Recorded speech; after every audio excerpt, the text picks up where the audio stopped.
All right, folks, it looks like they're getting ready to begin shortly. The White House is setting up for today's news briefing. Today is March 31st, 2020. You are watching Breaking News Live as the Trump White House Coronavirus Task Force is preparing to hold a press briefing. Thank you for tuning in and choosing Crime Wave News for your source of unbiased, agenda-free news.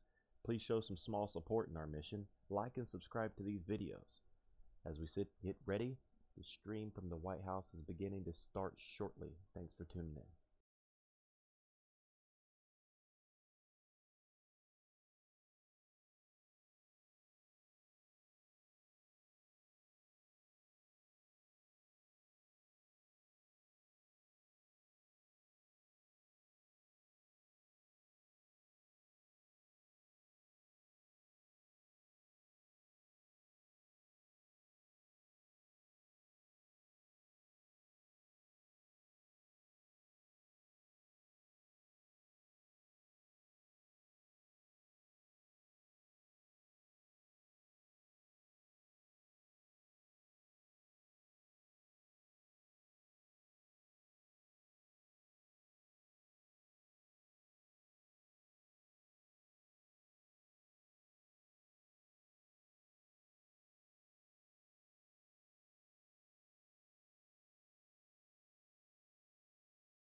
Thank you very much, everyone.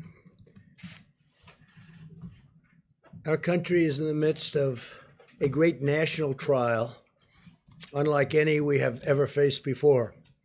You all see it. You see it probably better than most. We're at war with a deadly virus. Success in this fight will require the full, absolute measure of our collective strength, love, and devotion. Very important.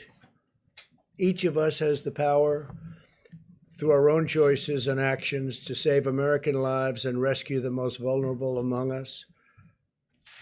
That's why we really have to do what we all know is right. Every citizen is being called upon to make sacrifices. Every business is being asked to fulfill its patriotic duty. Every community is making fundamental changes to how we live, work, and interact each and every day. And I wouldn't be surprised to see this going on long into the future when this virus is gone and defeated. Some of the things we're doing now will be very good practice for the future, including for not getting the flu, which is very devastating also. So some of what we're learning now will live on into the future. I really believe that.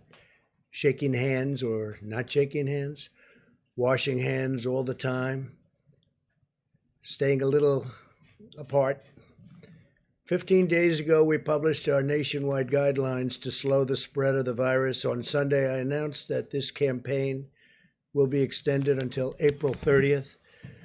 In a few moments, Dr. Birx will explain the data that formed the basis for our decision to extend the guidelines, and Dr. Fauci will explain why it's absolutely critical for the American people to follow the guidelines for the next 30 days. It's a matter of life and death, frankly. It's a matter of life and death. I know our citizens will rise to the occasion, and they already have sacrificed a lot. We had the greatest economy in the history of our country. We had the greatest economy in the world. We had the best unemployment numbers and employment numbers that we've ever had by far. And in one instant, we said, we have no choice but to close it up.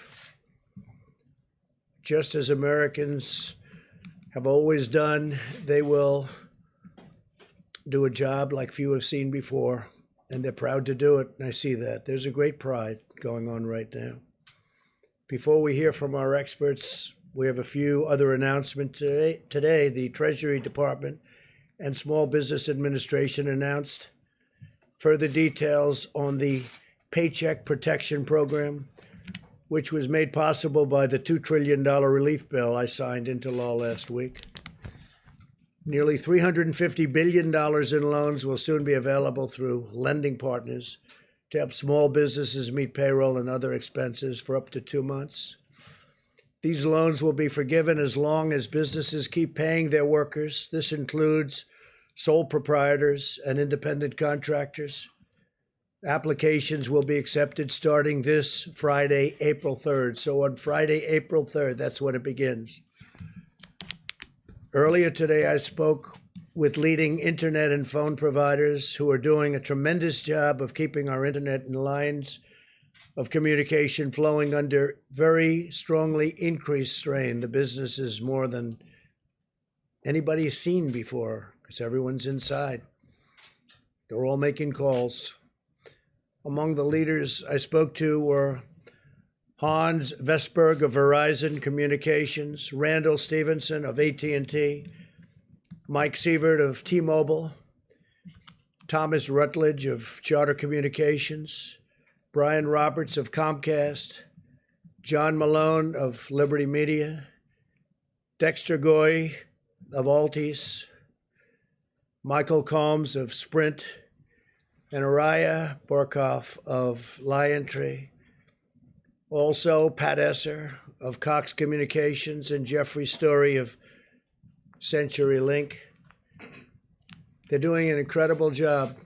If you look at other continents, if you look at Europe, they went a different route than we did, and a much different route. We were talking about that just a little while ago. And they're having tremendous problems. Other countries are having problems, other continents are having problems, but with business at a level that nobody's seen it before on the internet, it's holding up incredibly well. And they expect that to continue no matter what happened and no matter how much more it gains, which if it can gain more than it already is, I don't know, because they're setting records. Let me also update you on the distribution of urgently needed resources and supplies. And we have a lot of numbers. I'm going to let Mike Pence speak to that in a little while.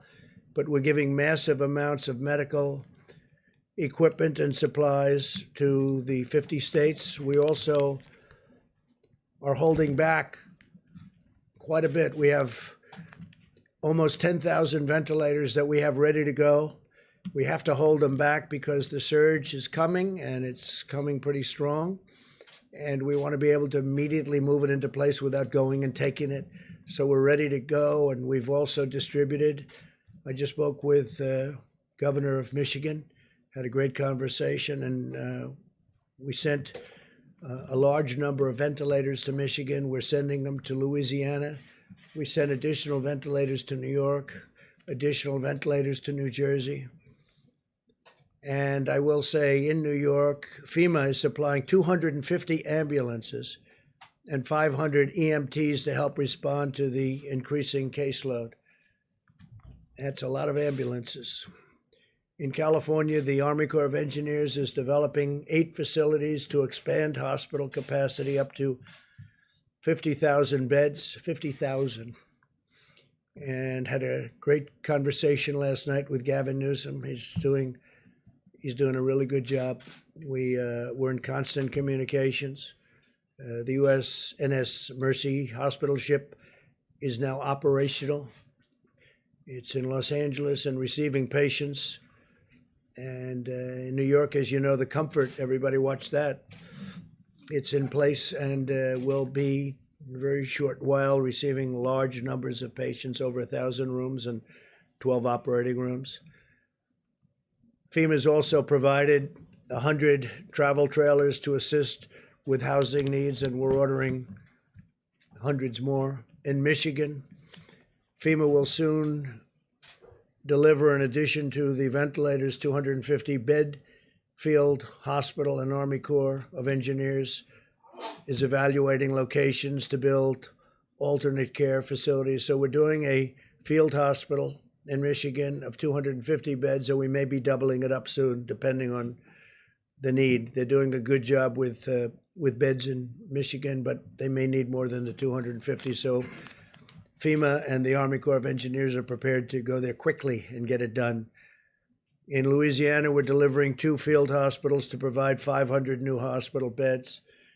I've been talking with the governor, John Bell Edwards, and the Army Corps of Engineers has been really doing incredible work, establishing 3,000-bed alternate care site at the New Orleans Convention Center, which will be operational, believe it or not, this week. So we're doing a 3,000-bed alternate care site, and we're also doing a 500-bed new hospital. And that's in Louisiana, which really got hit. It started off very late, and it was looking good, and then all of a sudden it just reared up, came from nowhere. In addition to the supplies we're delivering, we're also giving hospitals the flexibility to use new facilities, including surgical care centers, to care for hospital patients who are not infected.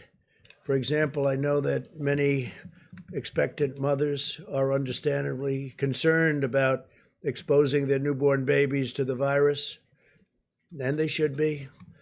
With our action yesterday, hospitals now have the authority to create special areas for mothers to deliver their babies in a very safe and healthy environment, totally separate. Over the past 2 months, the U.S. State Department has organized one of the largest and most complex international evacuation operations in American history. Mike Pompeo has been working round the clock, along with Ambassador O'Brien. Since January 29th, we have successfully repatriated over 25,000 Americans from more than 50 countries. where they were literally stuck, in some cases locked in. And I salute the incredible public servants at the Department of State as well as their counterparts at DHS and HHS who have played such an important role in doing this. You probably read about the young people in Peru and young people in Brazil, and they were absolutely stuck, and we got them out, got them. Almost everybody is out now, back home with their parents, their wives, their husbands. I want every American to be prepared for the hard days that lie ahead. We're going to go through a very tough 2 weeks. And then hopefully, as the experts are predicting, as I think a lot of us are predicting after having studied it so hard, you're going to start seeing some real light at the end of the tunnel. But this is going to be a very painful, very, very painful 2 weeks. When you look and see at night the kind of death that's been caused by this invisible enemy, it's incredible. I was watching last night Governor Murphy of New Jersey say 29 people died today, meaning yesterday, and others talking about numbers far greater. But you get to know a state. I know New Jersey so well, and you hear 29 people, and hundreds in other locations, hundreds in other states. And this is going to be a rough 2 week period. As a nation, we face a difficult few weeks as we approach that really important day when we're going to see things get better all of a sudden. And it's going to be like a burst of light, I really think and I hope. Our strength will be tested and our endurance will be tried. But America will answer with love and courage and ironclad resolve. This is the time for all Americans to come together and do our part. I appreciate a lot of the media. We've had a lot of really good things said. I think only good things can be said when you look at the job that's been done. I just spoke with Franklin Graham, who's an extraordinary person. And Samaritan's Purse has been, like so many others, just been amazing and so fast. They did it so fast. He's been doing that for a long time, but I think people are really seeing what they have done. Franklin Graham, very special family. As we send plane loads of masks and gloves and supplies to the communities battling the plague, and that's what it is. This is a plague. We also send our prayers. We pray for the doctors and the nurses, for the paramedics and the truck drivers and the police officers and the sanitation workers, and above all, the people fighting for their lives in New York and all across our land. I watched as doctors and nurses went into a certain hospital in Elmhurst this morning. I know Elmhurst, Queens. I grew up right next to it. I know the hospital very well. Been seeing it all my life, my young life. And I will tell you that to see the scenes of trailers out there and what they're doing with those trailers, they're freezers, and nobody can even believe it. And I spoke to some of my friends. They can't believe what they're seeing. And I watched the doctors and the nurses walking into that hospital this morning. It's like military people going into battle, going into war. The bravery is incredible. And I just have to take my hat. I would take my hat. If I were wearing a hat, I'd rip that hat off so fast, and I would say, you people are just incredible. They really are. They're very brave. They're going in, and they don't know. You have lots of things flying around in the air. You don't know what you're touching. Is it safe? And you also see where you have friends that go into the hospital, and you say, how is he doing 2 days later? And they say, sir, he's unconscious, or he's in a coma. So things are happening that we've never seen before in this country. And with all of that being said, the country's come together like I've never seen it before. And we will prevail, we will win, and hopefully it will be in a relatively short period of time. With that, I'd like to ask Dr. Birx to come up and show you some of the latest, just the data that has been, I think, brilliantly put together. And right after that, I'm going to ask Dr. Fauci to speak.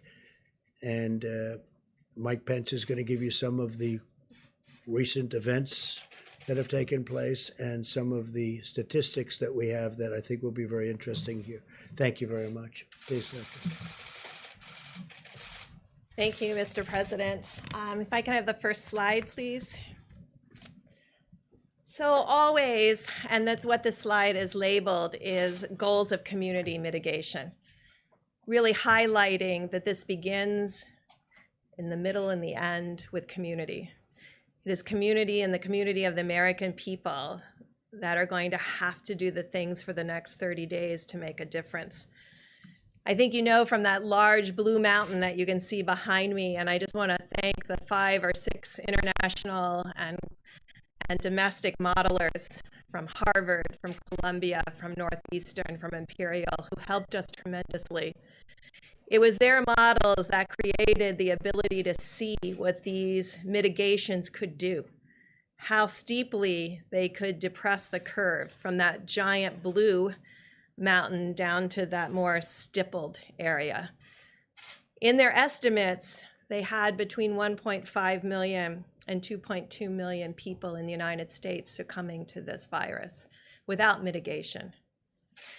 Yet through their detailed studies and showing us what social distancing would do, what would happen if people stayed home, what would happen if people were careful every day to wash their hands and worry about touching their faces, that what an extraordinary thing this could be if every American followed these. And it takes us to that stippled mountain that's much lower, a hill actually, down to 100 to 200,000 deaths, which is still way too much. Next slide, please.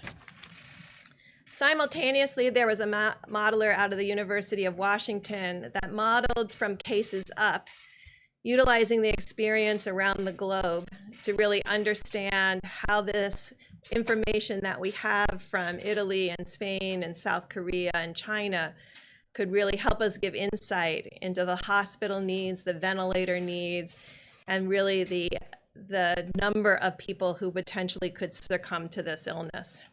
It is this model that we are looking at now that provides us the most detail of the time course that is possible. But this model assumes full mitigation. It's informed every morning or every night by the reality on the ground coming in from New York, New Jersey, and around the United States, and is modeled and informed every morning so that it is adjusted so it is up to date every day. This is the model of the predicted fatalities and mortality in the United States. And as the president said, it's very much focused on the next 2 weeks and the stark reality of what this virus will do as it moves through communities. Next slide, please. But this is a slide that gives us great hope and understanding about what is possible. On the bottom of the slide, where you can barely see that blue line at the very bottom, that's the current cases in California, the cumulative cases in California, where they're doing significant testing. The next line up is Connecticut. The orange line is New Jersey. The blue line is New York. The yellow line is Washington. We all remember Washington State. It was just a month ago when they started to have the issues in Washington State, but they brought together their communities and their health providers, and they put in strong mitigation methods and testing.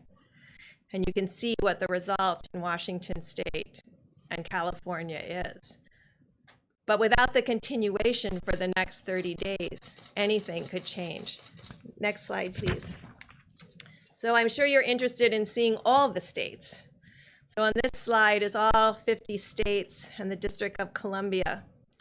But I think it shows in stark reality the difference between New York and New Jersey and other states with similar populations and urban areas.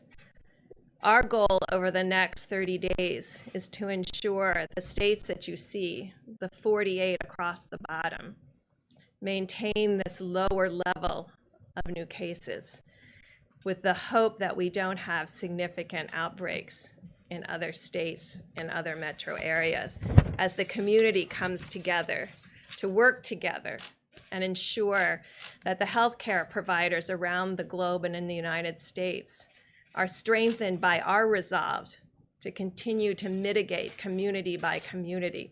This is done community by community. We all know people are in their states and in their communities.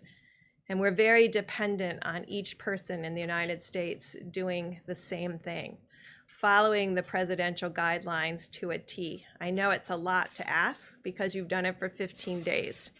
So if you can show the next slide, please. So this is what gives us a lot of hope. This is the case finding in Italy. And you can see that they're beginning to turn the corner in new cases. They're entering their 4th week of full mitigation and showing what is possible when we work together as a community, as a country, to change the course of this pandemic together. It is this graphic and the graphic of many of the states that gives us hope of what is possible with continuing for another 30 days. Amidst all that hope, I must say that like we warned about Detroit and Chicago, we start to see changes in Massachusetts. New Orleans continues to be a problem of new cases, although they're stabilizing. And I think it really shows the depth of dedication of the American people to the healthcare providers, because they can see the strain that this puts on every nurse, doctor, respiratory therapist, pharmacist, and laboratory technician that's working together to stem this tide of unrelenting sick people coming to their doors. No one has been turned away. No one who has needed ventilation has not received ventilation. But you can see how stressful it is for each of them. So I know it's stressful to follow the guidelines, but it is more stressful and more difficult to the soldiers on the front line. As we started, and we will end with its communities that will do this. There's no magic bullet. There's no magic vaccine or therapy. It's just behaviors.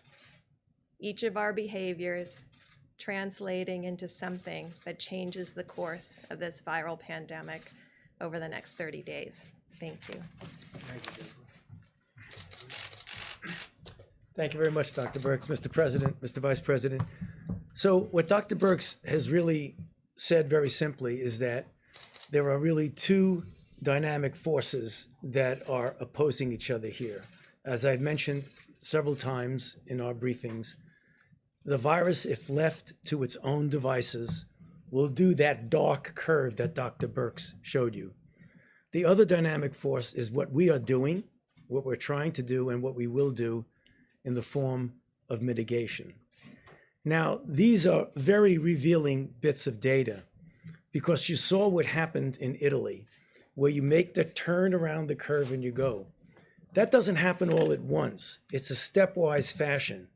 And if I explain the steps, which I will, you'll see why we are really convinced that mitigation is going to be doing the trick for us.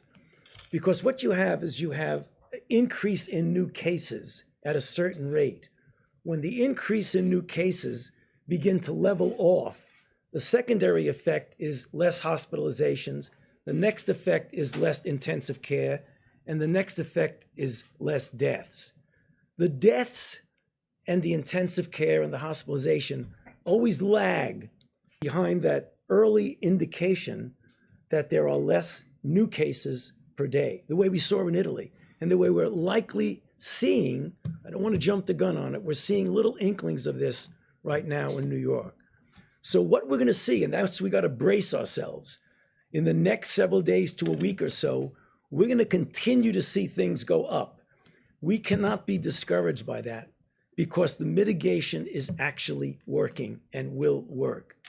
The slide that Dr. Birx showed, where you saw New York and New Jersey, and then the cluster of other areas, our goal, which I believe we can accomplish, is to get the hotspot places, the New Yorks, the New Jersey, and help them to get around that curve. But as importantly, to prevent those clusters of areas that have not yet gone to that spike, to prevent them from getting that spike. And the answer to that is mitigation. Now, the 15 days that we had of mitigation clearly have had an effect, although it's tough to quantitate it because of those two opposing forces. But the reason why we feel so strongly about the necessity of the additional 30 days is that now is the time, whenever you're having an effect, not to take your foot off the accelerator and on the brake, but to just press it down on the accelerator. And that's what I hope and I know that we can do over the next 30 days. And as I said the other day and on one of the interviews, we are a very strong and resilient nation. If you look at our history, we've been through some terrible ordeals. This is tough. People are suffering, people are dying. It's inconvenient from a societal standpoint, from an economic standpoint to go through this. But this is going to be the answer to our problems. So let's all pull together and make sure, as we look forward to the next 30 days, we do it with all the intensity and force that we can. Thank you.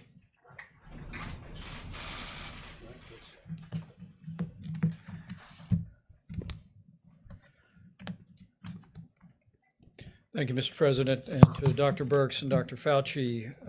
I know I speak on behalf of the President and people all across this country when I express our great admiration and appreciation to both of you for helping to steer our nation through this challenging time.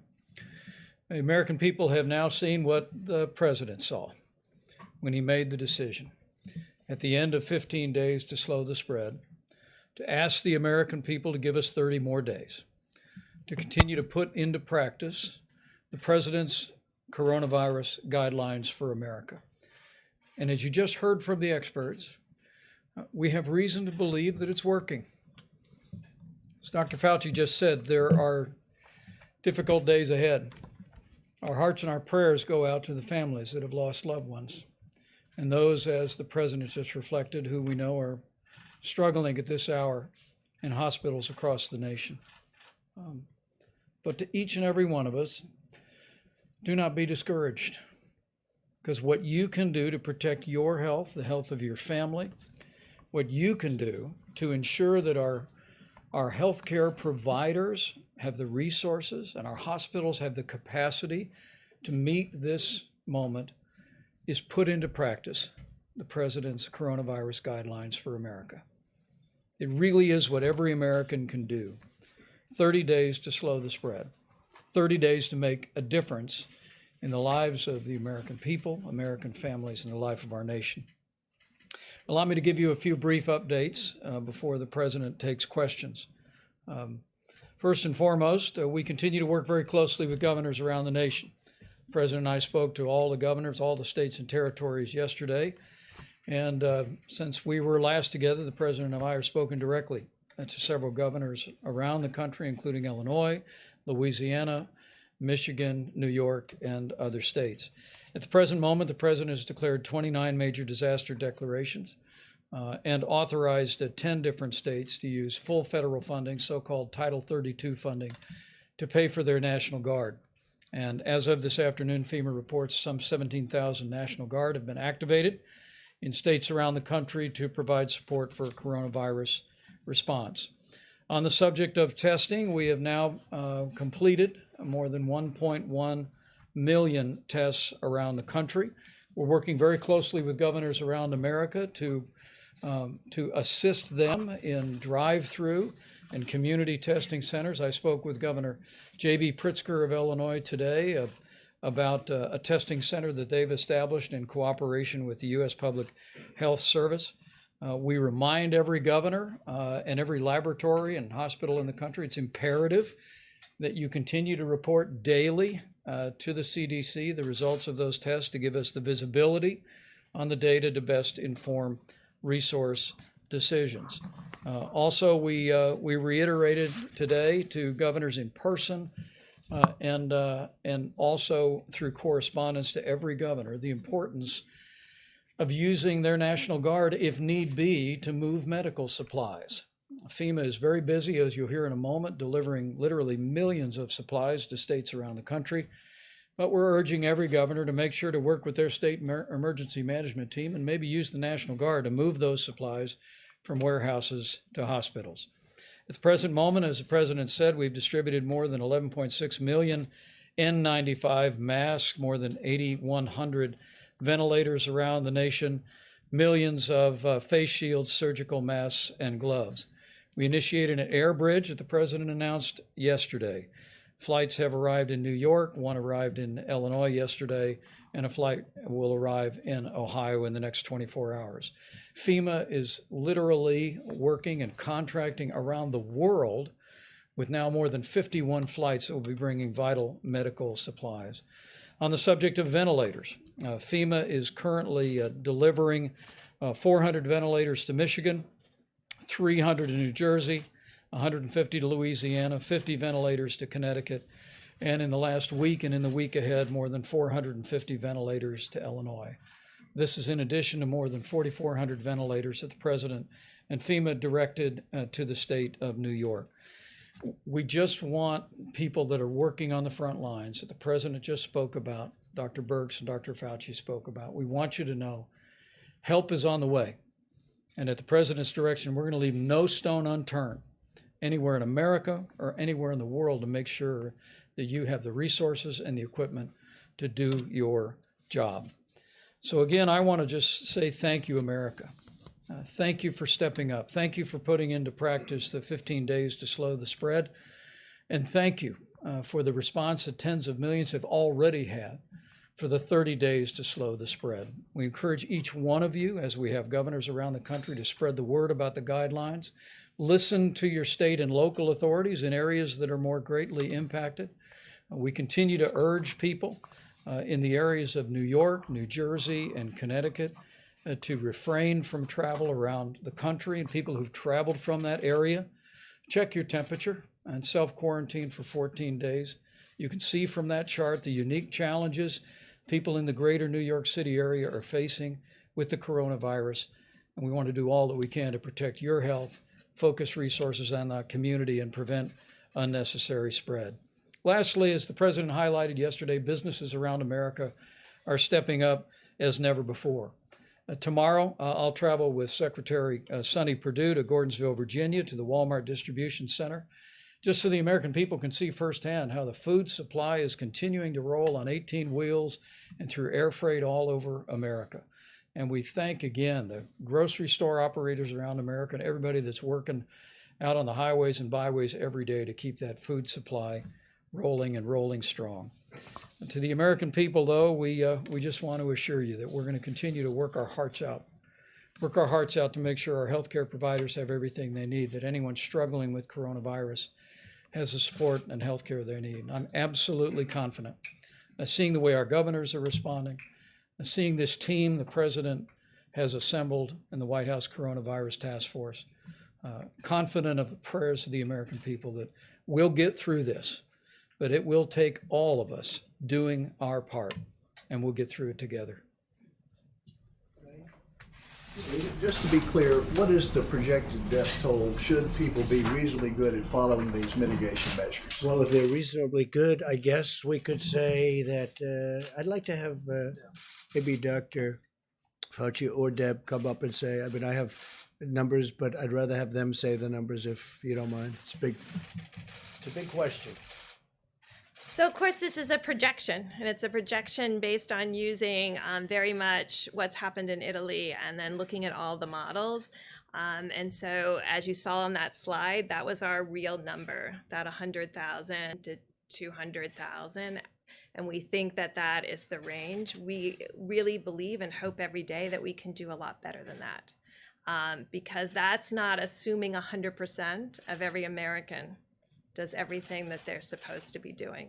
But I think that's possible. Over the next 2 weeks, you said the next 2 weeks are going to be very painful. Is the bulk of this going to happen over the next 2 weeks? You have an upslope. So as mortality, the fatalities to this disease will increase, and then it will come back down, and it will come back down slower than the rate at which it went up. And so that is really the issue, how much we can push the mortality down. Yeah. So our hope is to get that down as far as we possibly can. The modeling that Dr. Berg showed predicts that number that you saw. We don't accept that number that's what's going to be. We're going to be doing everything we can to get it even significantly below that. So, I don't want it to be a mixed message. This is the thing that we need to anticipate, but that doesn't mean that that's what we're going to accept. We want to do much, much better than that. But doctor, when we look at the curve, it goes much further in time. So we would have deaths and cases for much longer. I mean, we do expect So you can put up slide number 2. So that's a generic, I'm sorry, if you can go back to the slides and put up slide 2. Okay, so what I showed you was a generic picture of what happens in an epidemic when you mitigate. So no mitigation, mitigate. This is based on the experience around the globe with this particular virus. And so it does have a tail, but the peak you can see by this projection, and this is the IHME data, the peak is over the next 2 weeks, and this is tracking mortality.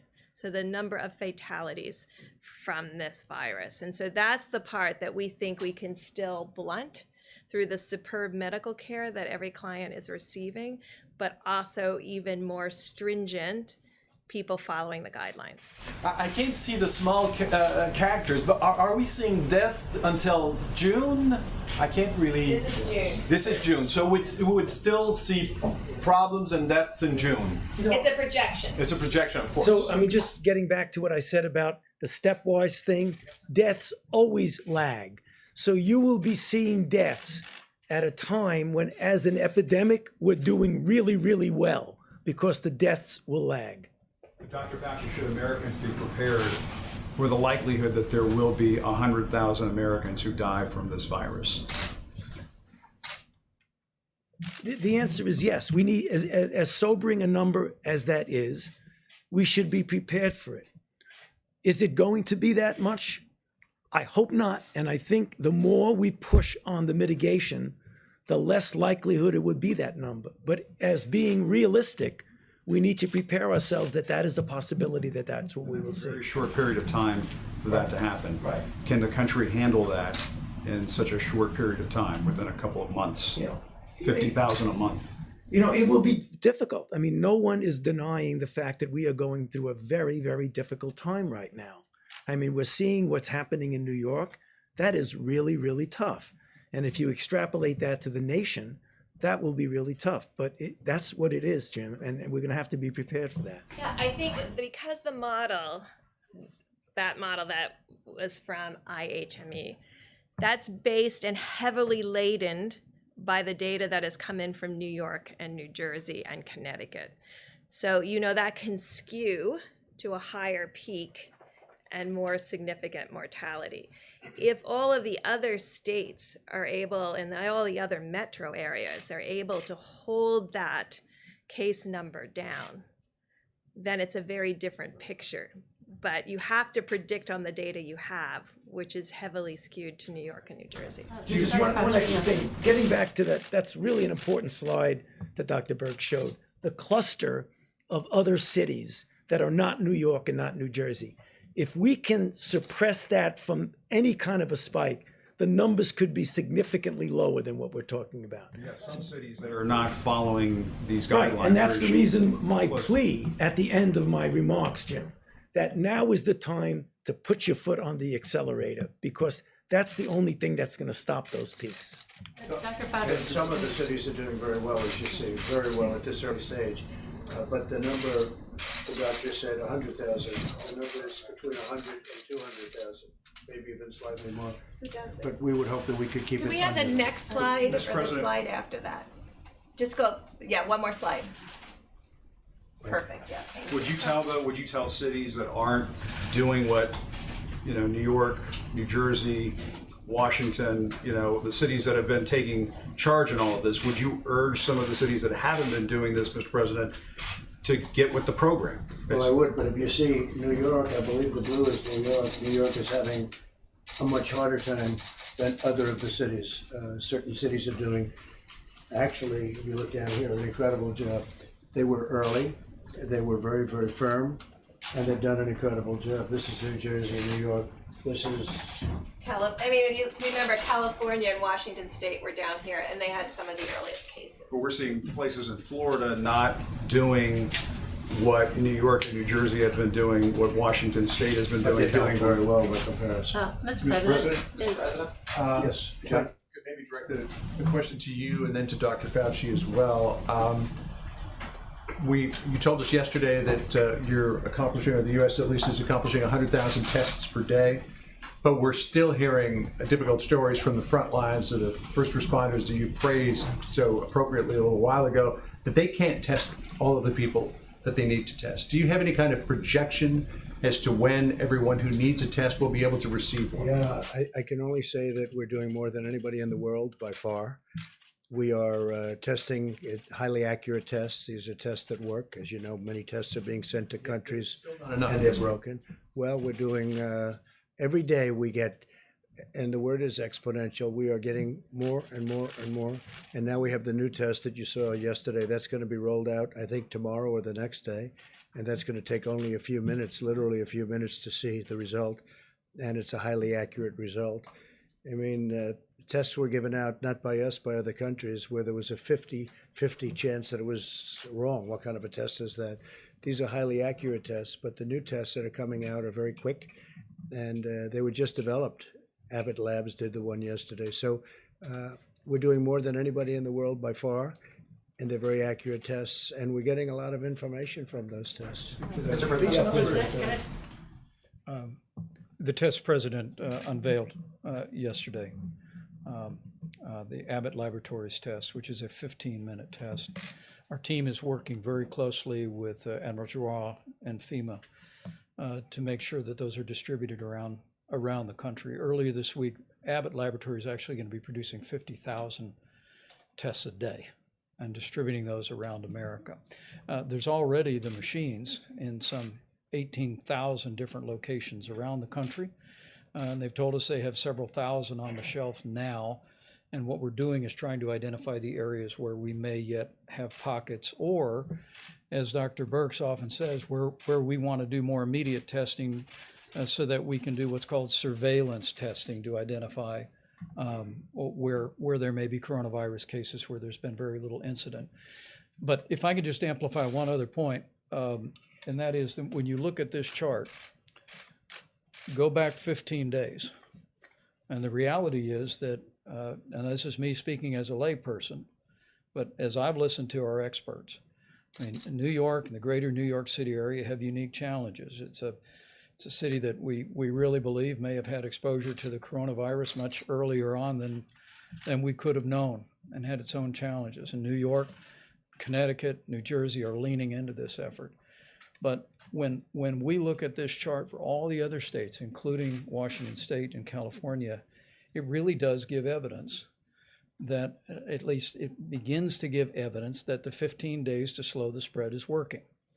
And that, in fact, the American people are putting these things into practice in states across the country, including in New York and New Jersey, even though they've faced a greater magnitude of cases for certain circumstances that are related to international travel in those communities. But I think the national shelter in place. I know. I think the American people, what I'd suggest to you, Jim, is the American people can look at these numbers in the other 48 states, and they can see that in the last 15 days, the president's coronavirus guidelines were working. And that's precisely why President Trump is asking every American to continue to put these guidelines into practice for 30 more days. Mr. President, can I just follow up on testing? Just a quick question. If I could. So right now we're at about 4,000 deaths here in the United States. You're suggesting a spike of more than 90,000 deaths over the next few weeks. Do you have a demographic breakdown of the areas that are most at risk and where most of those deaths may occur? Well, right now, and I think if you ask Chris Murray, he would say he's using the information coming out of New York and New Jersey and applying that to potentially other states having the same outcomes. I just want to say again, this yellow line, and this is all corrected for 100,000 residents. So this is normalized so we can compare apples to apples. This is still Washington State, this yellow. So they've been able to, for a long time of measuring cases, not have a spike. So it's possible, and we're watching very closely to make sure it doesn't have a spike. But that's what the people in Washington State are doing. This is what every community, Washington State early, about 2 weeks before New York or New Jersey. California, a week before New York or New Jersey, really talked to their communities and decided to mitigate before they started seeing this number of cases. And now we know that that makes a big difference. Early, as Dr. Fauci said, if you wait till you see it, it's too late. And again, do you have a demographic breakdown, Dr. Burks, of where these deaths may occur? So there's a demographic breakdown that we've discussed before related to mortality. And it's as we're seeing in New York exactly what we saw in Italy. Very low mortality, not to say that young people under 30 or young people under 40 aren't getting ill. They are, but most of them are recovering. So the profile looks identical to Italy, with increasing mortality with age and pre-existing medical conditions. And so that is holding in the same way. But what we're hoping is that through the work of communities, and again, it comes down to communities. This is communities deciding that this is important to them to not have the experience of New York and New Jersey. And I think, we are worried about groups all around the globe. I mean, I don't know if you heard the report this morning, there's 8,000 ventilators in the UK. If you translate that to United States, that would be like the United States having less than 40,000 ventilators. We have 5 times that amount. So, I mean, these are the things that everybody is having to face. And I think the United States is in an excellent position from our medical care position, but we don't want to have to test that system. We want this to be a much smaller epidemic with much smaller mortality. Can I just follow up on the testing question real quick before we move on? So the testing numbers, I understand 1 million tests done, it's a big increase, but we were told there would be 27 million tests available by the end of the month. So can you outline where in the supply chain, where in the logistics chain are those other 26? Yeah, where are the other 26 million tests right now? I think this is just for purposes of clarifications. There's a difference between sending a test that can be administered to a test being done. Because a month ago or more, the president brought together the top commercial labs in America and said, we need you to partner with us to create a brand new system that would rapidly process tests. We're now at 1.1 million tests, and we believe it's a fair estimate that we're testing about 100,000 Americans a day. That'll continue to grow. It'll continue to accelerate. But I think the misunderstanding early on was there were many tests being distributed, many test kits being sent, but under the old system, as the president's described it, the antiquated system, those were being processed in state labs or at CDC or in private labs on a very slow, methodical system that could only produce maybe 30 to 50 tests a day. But this new partnership that we have with commercial laboratories allows the progress we're making.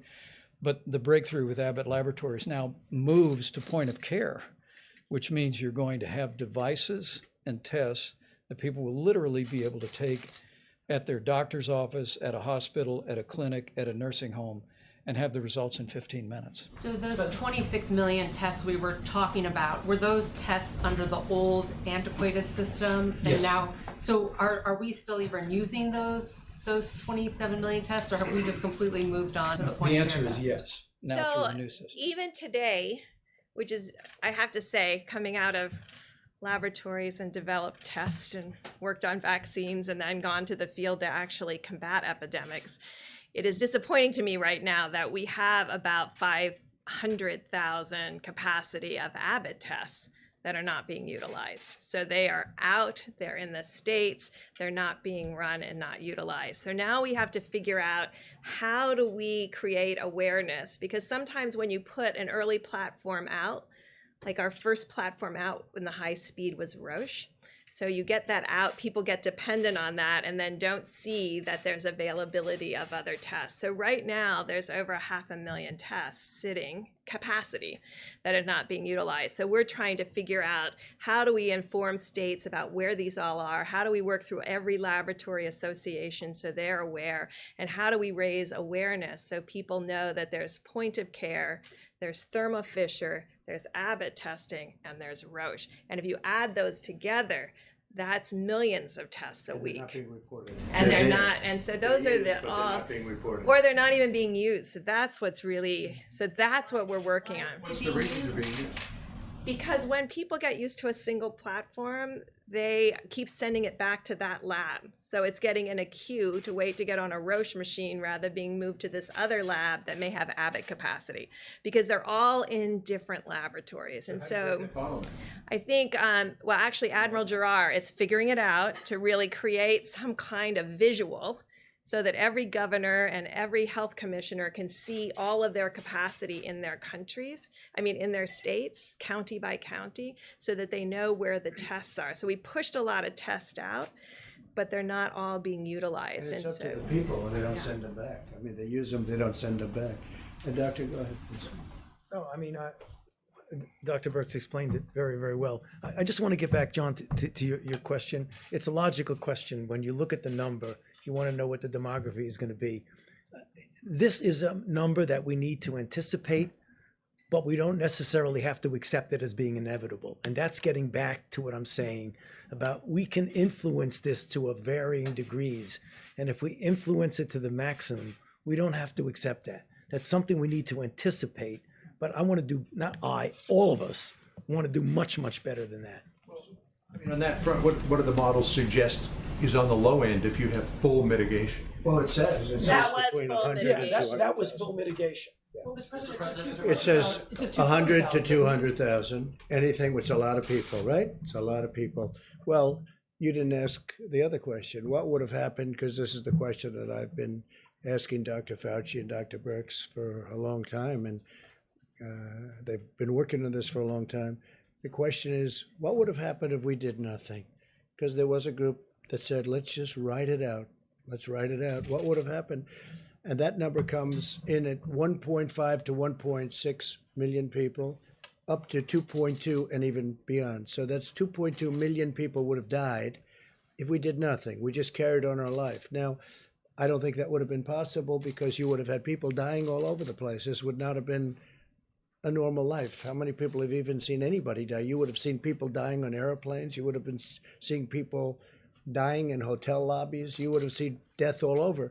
So I think from a practical standpoint, that couldn't have been carried out too far. But if you did nothing on the higher side, the number would be 2.2 and maybe even more, and on the lower side, 1.6 million people. Understood, but if 100,000 is the number with full mitigation, how do you push it? How do you push it lower? So, no, we'll go together. We've been at this a long time. You go first. So, John, it's an obvious, very good question. If this is full mitigation and it's 100,000, why am I standing here saying I want to make it better? Because that's what the model tells you it's going to do. What we do is that every time we get more data, you feed it back in and relook at the model. Is the model really telling you what's actually going on? And again, I know my modeling colleagues are going to not be happy with me, but models are as good as the assumptions you put into them. And as we get more data, then you put it in, and that might change. So even though it says, according to the model, which is a good model that we're dealing with, this is full mitigation. As we get more data, as the weeks go by, that could be modified. Why does the model now, the top line on the lowball estimate, why does that not top out? I think it said 240,000, not 200,000. Is that a change? Is that because the states haven't been doing enough? You know, it just has to do with if you had more New Yorks and New Jerseys, you know, Chicago, Detroit, LA, Dallas, Houston, you know, all of our major cities modeled like New York. That's what gets us into trouble. But I am reassured by looking at the Seattle line, by looking at the LA line, by looking at what California's been able to do, that that is not something that I don't believe that's going to happen. That is the outside case of having 10, 15 metros like New York and the New Jersey metro area. New York had community spread pretty early undetected, so don't many of those other states, if not more of them, who had even less information, aren't they likely to see the same spike? Well, California and Washington State reacted very early to this. I mean, yes, Washington State had some of the earliest infections. They have kept it low and steady, and for now a month has been tracking it with a small increase in the number of cases, but not this logarithmic form of the virus. And so that's the piece that we're trying to prevent. That's the piece that we're trying to prevent in New Orleans, in Detroit, in Chicago, and in Boston right now. And trying to make sure that each of those cities work more like California than the New York metro area.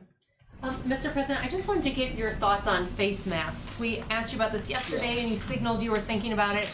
And just to end the last topic, though, I think I could say this because I spoke to Dr. Birx before and to Dr. Fauci. For whatever reason, New York got off to a very late start. And you see what happens when you get off to a late start. New Jersey got off to, and I think both governors are doing an excellent job, but they got off to a very late start. When you look at Washington State, if you remember, that all started in a very confined nursing home. And you had 20 some odd people, I believe, dying in one home. That doesn't mean it escaped that home. And so they have a very different statistic than other states. But I mean, I remember it very vividly, the nursing home in Washington State, where you had many people dying. Every day people were dying in the one exact location. So they were able to keep that, relatively speaking, into that location. But on the facial coverage. Were you surprised when you saw these projections? The numbers are sobering. They're very sobering. Yeah, when you see 100,000 people, that's at a minimum number. Now, what we're looking at, and as many people as we're talking about, whatever we can do under that number and substantially under that number, we've done that through really great mitigation. We've done that through a lot of very dedicated American people. That 100,000 is, according to modeling, a very low number. In fact, when I first saw the number, and I asked this a while ago, they said it's unlikely you'll be able to attain that. I think we're doing better than that. Now, I think we have to see, but I think we're doing better than that because, as John said, that would be, a lot of lives taking place over a relatively short period of time. But think of what would have happened if we didn't do anything. I mean, I've had many friends, business people with great, actually, common sense. They said, why don't we write it out? A lot of people have said, a lot of people have thought about it. Write it out. Don't do anything. Just write it out and think of it as the flu. But it's not the flu. It's vicious. When you send a friend to the hospital and you call up to find out how is he doing, it happened to me, where he goes to the hospital, he says goodbye, he's sort of a tough guy, a little older, a little heavier than he'd like to be, frankly. And you call up the next day, how's he doing? And he's in a coma? This is not the flu. So we would have seen things had we done nothing. But for a long while, a lot of people were asking that question, I think, right? I was asking it also. I mean, a lot of people were saying, well, let's just write it out. This is not to be written out, because then you would have been looking at potentially 2.2 million people or more. 2.2 million people in a relatively short period of time. If you remember, they were looking at that concept. It's a concept, I guess, it's a concept, if you don't mind death, a lot of death. But they were looking at that in the UK, remember? They were very much looking at it. And all of a sudden they went hard the other way because they started seeing things that weren't good. So they were, they put themselves in a little bit of a problem. Now Boris tested positive, and I hear I hope he's going to be fine.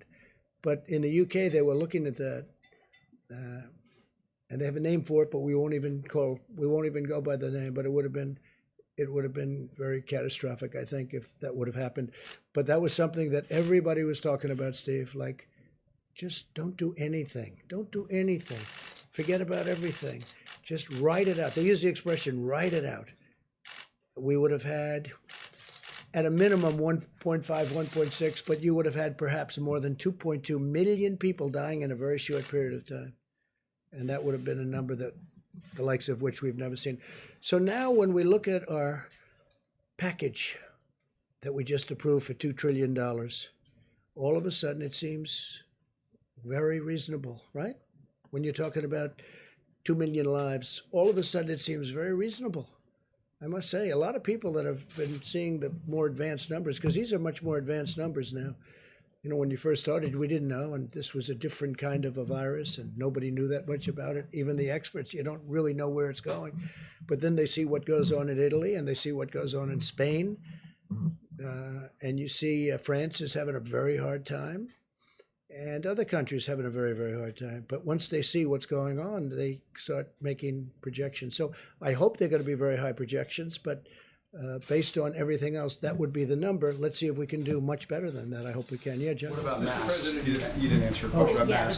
the mask. What's your recommendation? Okay. Well, I understand there's an issue with supplies, That's right. but if there was enough it's for this way. everyone You can use a scarf. A scarf is, a lot of people have scarves, and you can use a scarf. Scarf would be very good. And my feeling is if people want to do it, there's certainly no harm to it. I would say do it, but use a scarf if you want, rather than going out and getting a mask or whatever. We're making millions and millions of masks, but we want them to go to the hospitals. I mean, one of the things that Dr. Fauci told me today is we don't want them competing. We don't want everybody competing with the hospitals where you really need them. So you can use scarves. You can use something else over your face. It doesn't have to be a mask, but it's not a bad idea, at least for a period of time. I mean, eventually you're not going to want to do that. You're not going to have to do that. This is going to be gone. It'll be gone. Hopefully gone for a long time.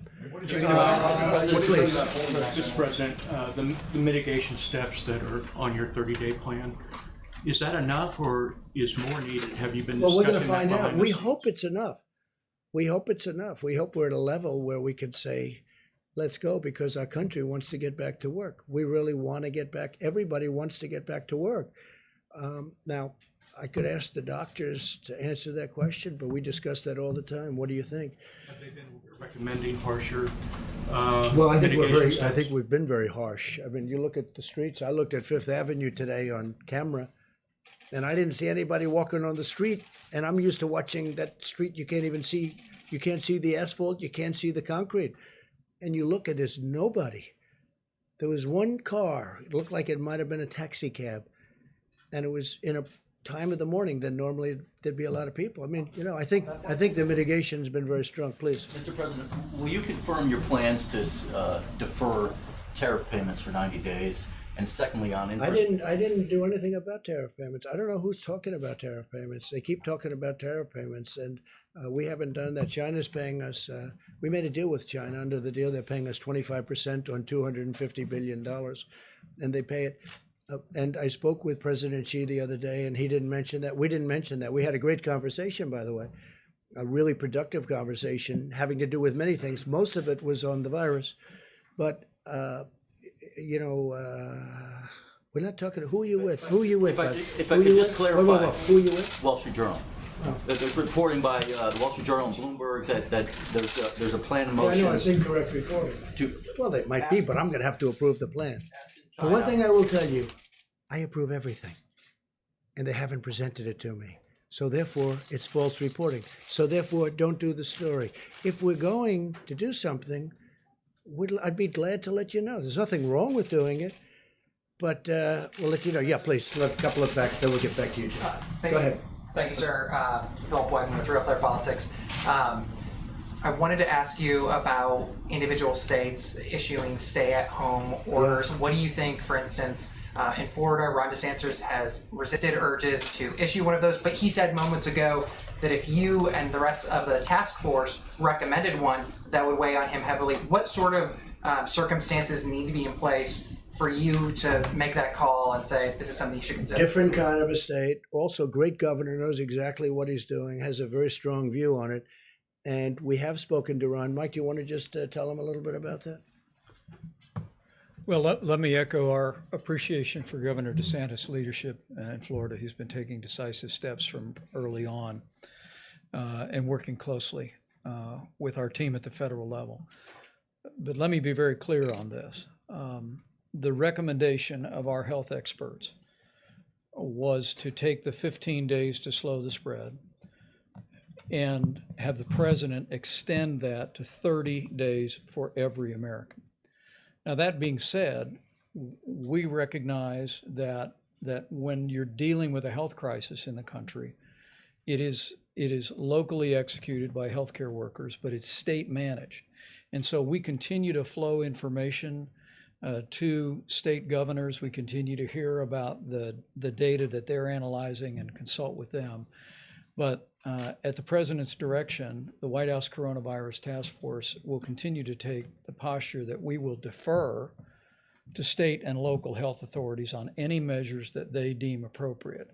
But for the next 30 days, this is what we believe every American in every state should be doing at a minimum to slow the spread. So unless we see something obviously wrong, we're going to let the governors do it. Now, if it's obviously wrong, I mean, people can make things, they can make a decision that we think is so far out that it's wrong, we will stop that. But in the case of Governor DeSantis, there's two thoughts to it, and two very good thoughts to it. And he's been doing a great job in every respect, so we'll see what happens. But we only would exercise if we thought somebody was very obvious. So go ahead, your turn. Thanks. I had a question in a minute for the Vice President about the National Strategic Stockpile, but while you're at the podium, I wanted to ask about your call with President Putin a couple days ago. Yeah. I know a big economic concern for a lot of people has been the state of oil prices right now. Yeah. So I'm wondering if you raised that with President Putin, if you were able to gain any We had a call. It was probably about that, the oil prices, because as you know, Russia and Saudi Arabia are going at it, and they're really going at it. And by going at it to the extent that they are, the oil has dropped to a point where, it's the greatest tax cut we've ever given, if you look at it that way, because people are going to be paying 99 cents for a gallon of gasoline. It's incredible in a lot of ways. It's going to help the airlines, but at the same time, it's hurtful to one of our biggest industries. That's the oil industry. It's really, it's not even feasible what's going on. So I spoke to President Putin about that. I also spoke to the Crown Prince about that, Saudi Arabia. No, I think, they're going to get together, and we're all going to get together, and we're going to see what we can do, because you don't want to lose an industry. You're going to lose an industry over it. Thousands and thousands of jobs. We have, I don't know if you know, there's oil all over the oceans right now. The boats are all filled. The ships they're renting ships that were dying, that weren't doing well. And now, that's where they're storing oil. And they're sent out to sea, and they sit there for long periods of time. There's so much oil. In some cases, it's probably less valuable than water. In some parts of the world, water is much more valuable. So we've never seen anything like it. But the two countries are discussing it, and I am joining at the appropriate time if need be. We had a great talk with President Putin. We had a great talk with the Crown Prince. We also discussed, more so with President Putin in this case, the virus, because Russia's being hit pretty hard. And we discussed many things, trade. We discussed a lot of things with both, but in the case of both, we very much discussed the oil and the oil prices. I mean, you look, it's $22, but it's really much cheaper than that if you want to negotiate. Nobody's seen that. That's like from the 1950s. It really is. To think that it was 50, 60, 70, 80, and now it's 22. But you know, if you put a good bid in at 9, I think you could probably get what you wanted, right? John, please. Mr. President, you tweeted earlier today that now would be a good time to start looking toward, if there is a light at the end of the tunnel, and work on an infrastructure bill. Yeah. Again, you suggested it should be $2 trillion, which is twice what the last one was, or the proposal at least. Are you anticipating that, like after the economic crisis of 2008, 2009, America will need to have so-called shovel-ready jobs ready to go to get people back to work? Well, the problem with that one is they had maybe shovel-ready jobs, maybe not, but they never used it for the purpose of infrastructure. So far, nobody's been able to find any money that was spent on infrastructure. I want to use it for infrastructure.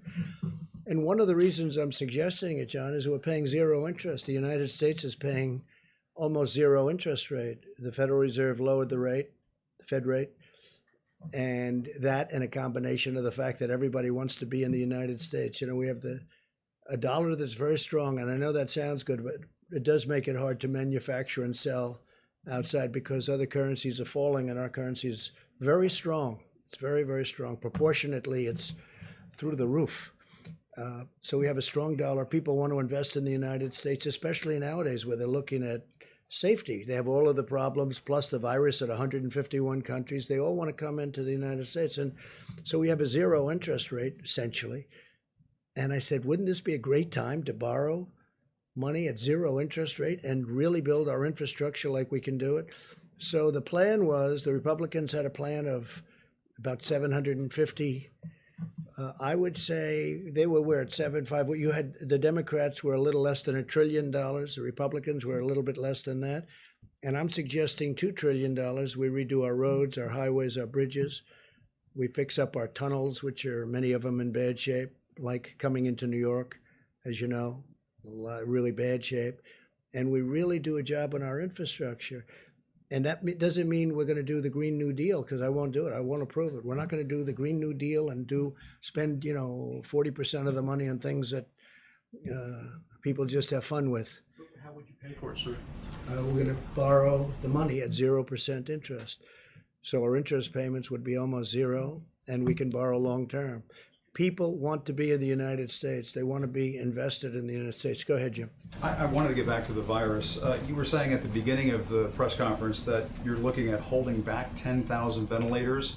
Is that because you need to pick and choose where these ventilators are going to have to go because of the nature of the pandemic? Right. Good question. Spreading? And also, I just wanted to ask Dr. Fauci and Dr. Birx, if it's possible after you finish, is that part of the reason why you're projecting 100,000 to 200,000 deaths, that there are going to be some people who aren't going to be able to get ventilators or be put on Actually, ventilators? just the opposite, because we're holding back. We have almost 10,000, and we're holding because we're going to need them over the next couple of weeks as the surge goes on. You see the chart. We haven't hit the top yet, and we have to be able to move them immediately. And we can't take them because it's going to be very hard to do that. We can't take them to places that aren't needing them. Plus, we have requests for ventilators in hospitals and in states and cities that don't need them, in our opinion. They don't need them. They won't need them at the top. So we're holding it back for flexibility. We actually just took 600 and we sent them to different locations today. But we have close to 10,000, and we'll be able to get them, and we're all set to march. We have the National Guards and we have FEMA, and we're all set to move them to the places. So as per your second question, what we're going to do is save lives because of it, because otherwise we would not be able to get to the ventilators. And we don't know what the hottest spot is. Ventilator shortage right now? In some areas we might, but we've done a great job with ventilators, and we're having them made unbelievable. We have now 11 companies making ventilators. Now they'll be starting to arrive in the next week, but we've also grabbed a lot of them.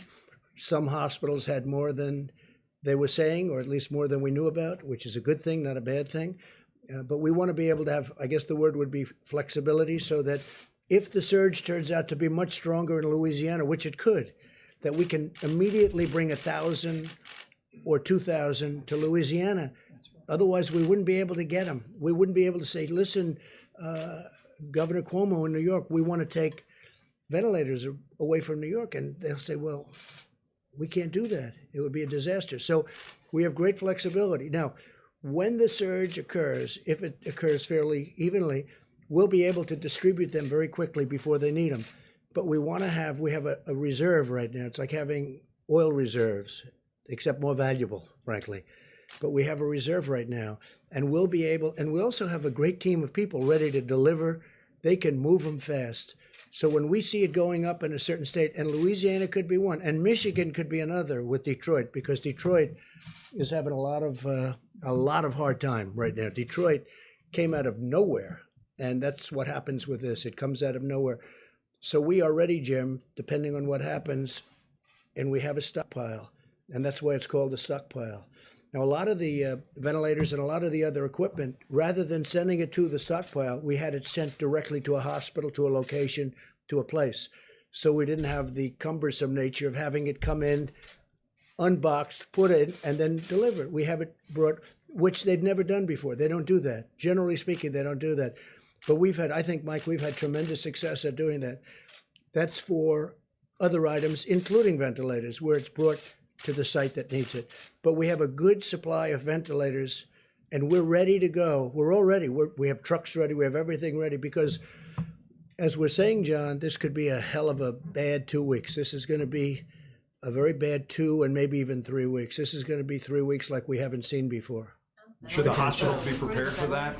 We're hearing Well, some I think the hospital workers hospitals, saying that they're facing what looks like a medical war zone in some yeah, of these places. they are going to be facing a war zone. That's what it is. I've heard some of the paramedics and some of the doctors. They said they've been in war zones. They've never seen anything like this. You look at Elmhurst Hospital in Queens. I've never seen. I mean, I just think it's so, because that's a hospital that's near where I grew up. And it is a war zone in a true sense. Yeah, please. Yeah, on the ventilators, so we've been hearing from governors who say they are fighting amongst themselves, essentially bidding amongst They themselves to shouldn't be get these doing that. ventilators. If that happens, they should be calling us.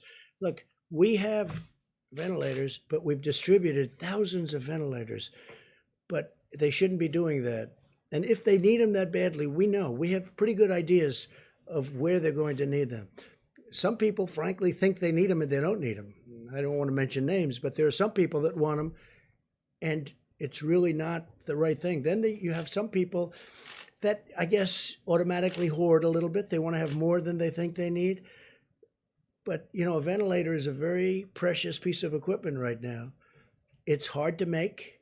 It takes a long time to make it. It's complex. Some of them are like the dashboard of an airplane. I mean, they're very complicated and very expensive machines, and some are much simpler. But we're ready to go depending on what happens. But we have some hospitals in some states that think they need ventilators, and we don't think they do. Now, if they do need them, we will have them there before they need them. We'll be able to move very quickly. So you're confident What that about the hydroxychloroquine? Is there any early data on these trials? Nothing that I've heard. I mean, that's the first question I make every morning. I'll tell you, I call up, we have 1,100 in New York right now, and we have other locations where where people are taking them. Now, the good news is it's only 3 days, and it's like a 7 or 8 day treatment. The good news is we haven't heard anything bad. In other words, there's been no catastrophic events. But we haven't, it's a little bit too soon to talk about it. It would be a total game changer, John, if that happened. If that happened, it would be a game changer. And we include that, and I think in all cases, the Z-Pack, you know what the Z-Pack is. So we're going to see what happens with the hydroxychloroquine. Yeah, just 1 second, Steve. Are there other antiviral drugs that have some promise of working soon? We're looking at a lot of them. Some show promise. I think maybe the doctor might want to speak about the vaccines, because a lot of Johnson & Johnson is advanced, very advanced. We'll see what happens. The one thing with the vaccine is it doesn't help this group, because this group, you need to test the vaccine. The one thing with the drug you just mentioned, right, is that's been out. It's a malaria drug and also an arthritis drug. So it's been out there for a long time. Very powerful drug, but it's been out there for a long time. So it's tested in the sense that it doesn't kill you. But you may want to discuss the vaccines for a second, Dr. Thank you, Mr. President. But just for a second before the vaccine, in answer to your question, Steve, there are a number of candidates. The drugs that are now being looked at in various ways, either compassionate use, clinical trials, are generally drugs that already exist for other things. there's a whole menu of drugs and interventions that are now going into clinical trials that are not approved for anything yet. I mean, for example, things like immune serum, convalescent plasma, or hyperimmune globulin, or monoclonal antibodies, a variety of other things. Right now, there's a lot of activity going on behind the scenes in the design of the kinds of clinical trials that will give us an answer. Because you need an answer, because if it doesn't work, you want to get it off the table and go to the next one. So there are a lot of things. Vaccine. How long does that normally take? Weeks, months? Yeah, no, it takes at least months, at least. So, I mean, that's the reason why you're seeing a lot of activity with drugs that already exist for other purposes, because they're already there. But the drugs that you want to show in a good randomized clinical trial, at very best, are going to take months. Just one word on the vaccine. You know, exactly like we said, we hope that as we get into the summer, if in fact there are cases out there, when you're in a phase 2 or phase 3 trial, or 2B, as we call it, that we might get an early efficacy signal.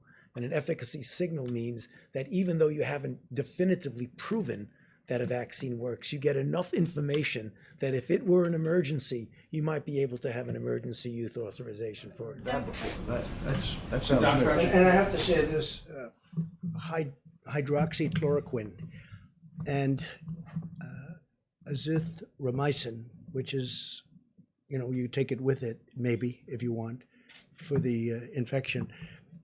I think some medical workers are doing that, using it maybe, or getting it prescribed perhaps as for another use. But the word is that some are and some aren't. I mean, I think it's not a bad idea to do it, but that's up to the doctors. But there is a theory going around that in our country and some other countries, people are taking that work in the hospitals, that work with the patients, because there is some evidence. And again, it's going to have to be proven. It's very early. You know, we're rushing this stuff through. This was supposed to take a long time to be approved, and I prevailed upon the FDA to get it approved immediately on the basis that it was already on the market for a lot of years for another use. Malaria, mostly, and arthritis, but mostly malaria. So we'll see what happens, but there is a theory out there that for the medical worker, doctor, it may work. It may work. And if you take it, it's, you know, it's been out there for a long time. Please, go ahead. I just wanted to go back to Jim's question about the national stockpile. The governor of Connecticut today... About which? The national strategic stockpile. Governor of Connecticut today said that he was disturbed to learn that the stockpile is now empty. That's his words. And he said... Well, it's not empty. Let me explain something. What we do, and I thought I said it accurately, I certainly meant to, rather than having it brought into the stockpile, where appropriate, other than certain things like we have quite a few of the ventilators, which is not a lot when you look at the whole country, actually. It sounds like a lot, almost 10,000. But we're trying to have supply sent directly to the states, because we save a big state. We don't want medical supplies coming in to warehouses all over the place, and then we take them from there and bring them to another warehouse. So we're having it brought from ideally from the manufacturer directly to the hospital or the state where it's going. So we're trying to keep it that way as much as possible. Now, in some cases, we are having it brought. Remember this, we also took over a virtually empty, and I say it again, just like we had no ammunition in the military, and we had virtually no ammunition, well, we had very little in medical supplies, too, in our stockpile.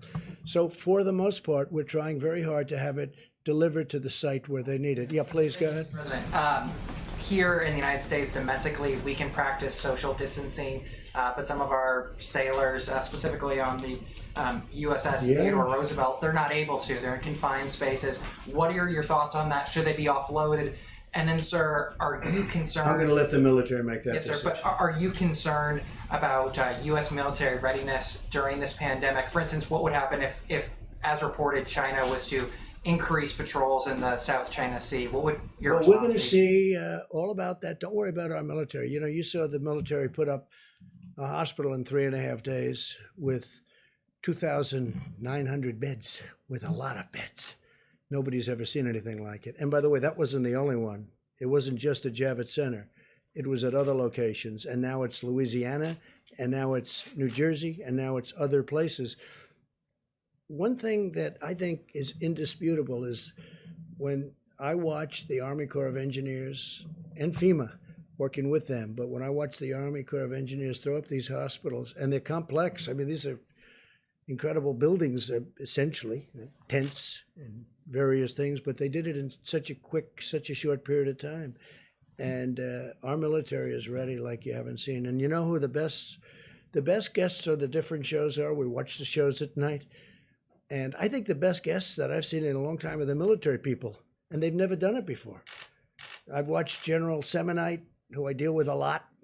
I say, General, you got to give us 2 new hospitals in Louisiana. Yes, sir. And the next morning, they're building them at 6 o'clock in the morning, and they're up in 3 days.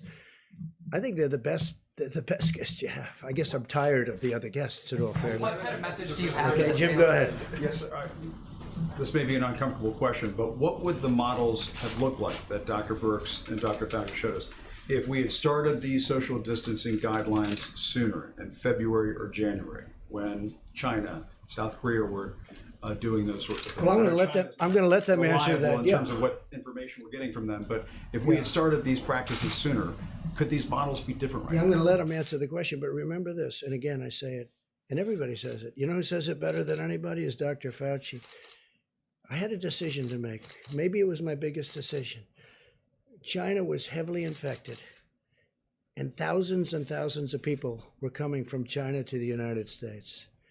And against the wishes, not even wishes, but they disagreed with the decision, I made a decision to stop China from coming in. Took a lot of heat, even from China. They weren't exactly happy. I just made a trade deal, a big one, $250 billion trade deal, and I'm shortly thereafter saying you can't come into our country. That was a big decision. That was earlier than the dates you're talking about. So that was a big decision. That was probably, and by the way, not because I did it, that was probably the biggest decision we made so far. But if you look at the one graph, the problem New York has is New York started late, but the other ones didn't start so late. Now, New York is also more complicated because, for obvious reasons, but it got a late start. But do you want to maybe answer those questions? I don't know if you can go back to slide 2, because I wanted to explain 2 things that I think is really important, because we had a lot of questions about mortality and what it meant. Okay, so you see this confidence interval? So here's the line. This is the confidence interval. This is where we have the ability to push it down. So you have a large confidence interval around the line. And so we're trying to move that gray down tighter and below the dotted line. So I think that's really important. And then if you can go to the next slide. So we really can't answer your question until we can get antibody testing out there. Because what we can't tell you is and we can always do this, there's always samples in hospitals and other things. It's the way we really defined the HIV epidemic in the United States. We were able to go back to blood samples when we had the test and really find out where it was and what was going on. We really need to look in here and really see, was there virus significantly circulating in early March and in late February, and what did it look like, and where was it, and was it all in the metro areas? And I think that's what Dr. Fauci and I are very, very focused on, is getting serology testing out there to really figure out when it came, and really have those samples to be able to do that. Because you understand the painful part of my question, and please, I don't mean to put you on the spot. No, we understand, but we can't answer it until saying we if we see had that. started this sooner, we might not have 100,000 to 200,000 Americans dying. Well, that makes an assumption that it was here, there was a lot back here that we didn't see. And until we have the antibody test, I can't really answer that. Just to underscore what Dr. Birx was saying, if there was no virus in the background, there was nothing to mitigate. If there was virus there that we didn't know about, then the answer to your question is probably yes. Now, the only trouble with that is that whenever you come out and say something like that, it always becomes almost a soundbite that gets taken out of context. But I think that's very important, what Dr. Birx has said, is that if there was covert infections here that we didn't know about, and we didn't mitigate then, that they would have made a difference. If there was virtually nothing there, then there's nothing to mitigate. And I don't know the answer to your question. But we were watching South Korea, and China and Italy, and we weren't taking action when those countries were spiking. Sure. In a perfect world, it would have been nice to know what was going on there. We didn't, but I believe, Jim, that we acted very, very early in that. If we had adequate testing, would we have known? Yeah, we would have known the same thing. We inherited obsolete tests. Can I speak to that too as well? President made reference to the fact January 31, he suspended all travel from China. Shortly thereafter, we issued strong travel advisories for the sections of Italy implicated and sections of South Korea. And we reached agreements with those countries to screen all passengers from all airports coming into the United States of America. The president's initial efforts were designed at preventing the coronavirus from coming into the United States. And what our experts have told us again and again at the Coronavirus Task Force is that those actions bought us a significant amount of time on this curve to respond with the kind of mitigation efforts, standing up resources, testing, and supplies that are in effect. But we went from a prevention strategy the president acted on before the month of January was over to a mitigation strategy, which continues to this day. And if I can also say, just to every American, all the questions about resources are very important. And I can assure you that the president and our task force are preoccupied with these issues and working with governors hour by hour to meet those needs. But if Americans will put into practice these guidelines for another 30 days, they'll do their part to lower the curve and save lives, most importantly, and limit the burden on our hospitals and our healthcare system in the country significantly. And so make no mistake about it, while we're going to work our hearts out, leave no stone unturned to find the resources, the masks, the ventilators that we need. And we are going to meet that moment with the full energy of the American economy and the whole of the American government. The American people have a role to play in preserving that medical capacity in a way that will ensure that people that are caught up in the coronavirus, particularly those that are vulnerable to the most serious outcomes, which are seniors with serious underlying health conditions or anyone with an immunodeficiency, have the resources to support and the health care that every American family would want their loved one to have. I do think we were very early, but I also think that we were very smart because we stopped China. We had never done that before. You know, we had never closed our borders before, as I read, I don't know, maybe that's not right. And Dr. Fauci had also said that was I think it was maybe the biggest moment because we were stopping the source, we were stopping the infection, but we also stopped Europe very shortly thereafter. That was a big decision. That was not an easy decision either. I stopped them a long time before people started stopping anyway. So we stopped China, we stopped Europe, we stopped all of Europe. And then ultimately we stopped UK, Ireland. Yes. Please in the back, the very back, please. Mr. President and team, going back to hydroxychloroquine, how many clinical trial tests numerically would you like to see before you put a stamp of approval on it? Because there are clinical trials being taking place around the world right now. Sure, please. Is there a number? How many cases would you like to see? That is an FDA decision, and it really depends on a variety of factors. What I would like to see a clinical trial that has a comparison to something that is comparable to what it means without the drug. I mean, I keep saying it, I say it all the time, and I'll say it again. It's a controlled trial that compares it to something meaningful. When that trials that you're watching taking place around the world right now? Well, there are a number of trials going on, not only in the United States, but also in other parts of the world. You know, right now it's too early to make any determination, but I just want to get back to what I say all the time. The definitive way that you get an answer is by doing a randomized controlled clinical trial. Yeah, please go ahead. Mr. McConnell? You're talking about the chloroquine? Is that what you're talking about? And specifically for the last question? Yeah. No, there are trials going on, but there are also trials going on. We're trying them on people that are now sick. That's a very important. That's a very important trial. Experimented with around the world. So my question was really like, are there We're watching specific... whatever happens around the world. We're watching those trials very closely. Yeah. Mr. President, Mitch McConnell had a line today. He was on Mitch McConnell. Yeah, he said that impeachment diverted the attention of the government. Do you think that in any way this was happening and building at the same time? Did it divert your attention, or your team's attention, or the vice president's attention? Well, I don't like to think I did. I think I handled it very well, but I guess it probably did. I mean, I got impeached. I think, I certainly devoted a little time to thinking about it, right? So, but think of it. It was a hoax. It was a total hoax. And when you think that I got impeached only because they had a majority in the House, they didn't get one Republican vote. 196 to nothing. Not one Republican. I don't think it's ever happened. The Republicans stuck together. And they stuck together in the Senate 52 to a half. A half. So, when you say that, yeah, I think it took a lot of, I see them going and saying about speed. Well, they probably illegally impeached me in the sense that if you look at the FBI today with what happened, the horrible things, nobody cares about that now because all they're thinking about is the virus, and that's okay with me.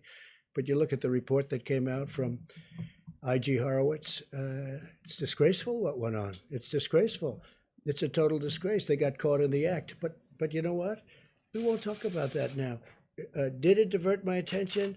I think I'm getting A+ for the way I handled myself during a phony impeachment, okay? It was a hoax. But certainly, I guess I thought of it, and I think I probably acted. I don't think I would have done any better had I not been impeached, okay? And I think that's a great tribute to something. Maybe it's a tribute to me, but I don't think I would have acted any differently, or I don't think I would have acted any faster. But the Democrats, their whole life, their whole being, their whole existence was to try and get me out of office any way they can, even if it was a phony deal. And it was a phony deal. And it turned out, and all you have to do is look today at the FBI reports. Take a look at what the FBI did. Take a look at the people. Take a look at Comey's report, 78 pages of total kill. Take a look at that. Take a look at the report on McCabe. Just read it, and you'll see how horrible it was. And you know what?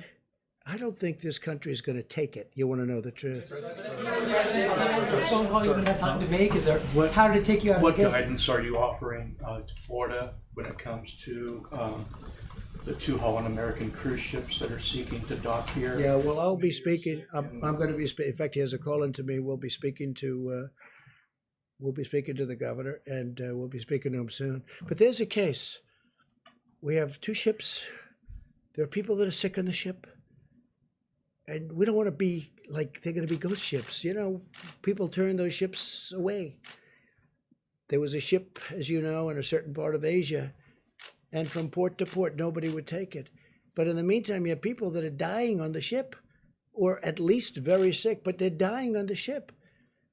So I'm gonna do what's right, not only for us, but for humanity. I mean, these are 2 big ships, and they have a lot of very sick people. And I'll be speaking to the governor. Let's do just a couple of more back here. Yeah, go ahead, please. Go ahead, please. Thank you very much. I was hoping you could. You ever run out of questions? It's the most unbelievable thing. You go through the room.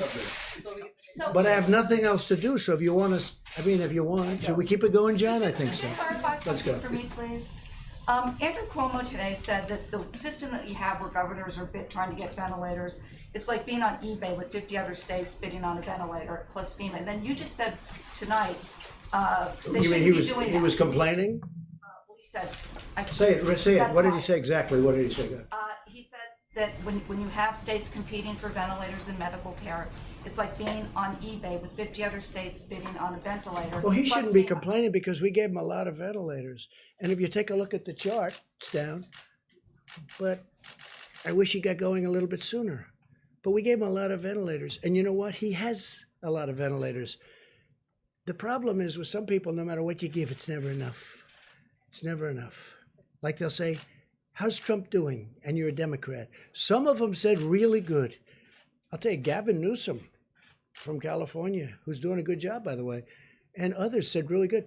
But, generally your natural reflex, how's Trump doing? You ask that question to a Democrat. We don't like it. Oh, really? You don't like it? We're getting very high marks, but I'm not doing this for marks. I'm doing this to save lives. When John saw the numbers and when Jim saw those numbers, they're shocking numbers. You're talking about deaths. Even at the low end, you were shocked when you see 100 and 120,000 and 200,000 people over potentially a very short period of time. I want to save lives. I'm not doing this for any other reason. I want to save lives. But the governor of New York's gotten, I think maybe probably gotten more than anybody. He's gotten 4 hospitals. He's gotten 4 medical tents. He's gotten a ship, the likes of which nobody's ever seen before, other than Los Angeles, which has the twin. We've done a lot. But many ventilators were sent to New York. And Mayor de Blasio, I'm getting along with Mayor de Blasio great, and I think he's very happy with the job we're doing too. We're sending a lot of, actually Mayor de Blasio had an interesting request. He wanted people, and we're sending medical people. A lot of the states aren't having a problem with ventilators, they're having a problem getting medical people. And we're sending a lot of people in, military, very talented people. Who didn't go? Go ahead, and then I'll do you second. Your response to that question earlier was that they shouldn't be doing that. If they need something, if they need them, They shouldn't be doing what? They shouldn't be. The governors shouldn't be competing with each other. No, they shouldn't be competing, and they should call us. Wait, no, I don't want them to compete because all they're going to do is drive up the price. I don't want them to compete. They should be calling us, and we can work it so they get the ventilators and they get shipped directly. If they're competing, if they're calling, even if there's only 2 of them calling, they're going to just drive up the price because as nice as some of the people that do ventilators, they do want to make money, okay? Now, New York had a chance to buy 16,000 ventilators. I guess they didn't take that option. That was in 2016. And that's a hard option to take because it's a lot of money. And who would ever think you need 16,000 ventilators? Who would ever think it? But this is a very unique time in life. And I think, I'm dealing with New York and we're having a very good relationship. And you see what just happened in Central Park with the tents. We're having a really good relationship. Go ahead. You didn't get one of them. Thank you. Gavin Newsom, you mentioned Gavin Newsom and the job that he's doing. I'm interested in what you think California has done to contribute to the suppression of the curve. Well, they've done a good job, California. Now, let's see what happens because we could have a spike, doctors. You don't know. They could have a spike where all of a sudden it spikes upward. We had a couple like Louisiana. I think they're doing a really good job, but they had nothing. Now, they had Mardi Gras, and then all of a sudden after Mardi Gras, which tells you about distancing, I guess. It's an example of what could happen, but they were like flawless. I was always surprised. I was looking at Louisiana, and I understand that state. I love that state. And I'm saying they're in great shape. Then they have Mardi Gras. It was a big success, tremendous success. And then all of a sudden, it went like a rocket ship. So that tells you about distancing. Please. Are you concerned, though, about the homeless population in California? Because I know California officials think that it could spread like wildfire. Obviously, Say it again, louder. There's a homelessness crisis in California. Yeah, they're obviously concerned that it could spread like wildfire in that community. Anything the administration? Well, they're looking at that very strongly, and I know that it bothers Gavin. I don't know if it bothers Nancy Pelosi, but she's got it in her district at a very high level. They have to be very careful. They have a very big homeless population in an area which just a few years ago didn't have anybody in those areas, and they're living in the streets. And I know that some people in California are working on that very hard. Mr. President, you spoke several times with Prime Minister Trudeau, President Macron, and at the end of last week, President Macron talked about an important initiative that you and him would launch. Any news on that? No, we're talking about something that will be very positive for the world if we do it. We'll see if we do it or not. Well, I don't want to talk. It's a private thing, but it will become public if we decide to do it, but positive. Our relationship with the president, our relationship with France is, I think extraordinary, very good, probably as good as it's ever been. Get back to your comments about what could have happened and the actions that you took. Is there any fairness to the criticism that you may have lulled Americans into a false sense of security when you were saying things like it's going to go away? Well, it is. And that sort of thing. But Jim, it's going away. But when you were saying it's going to go away, hopefully at the end of the month, and if not, it hopefully will be soon after that. But hasn't it your is going- thinking on this evolved? Kim, it is going away. Hasn't your thinking on this evolved? You're taking it more seriously now. I think from the beginning, my attitude was that we have to give this country. I know how bad it was. All you have to do is look at what was going on in China. It was devastation. And well, yeah, look at the numbers from China, those initial numbers coming out from China. But, you know, I read an article today, which was very interesting. They say, we wish President Trump would give more bad news. Give bad news. I'm not about bad news. I want to give people hope. I want to give people a feeling that we all have a chance. I mean, when you saw the numbers, and when John and all of you saw those numbers, and you're saying 120,000 people, you mean that's good? 100,000 dead people within a short period of time.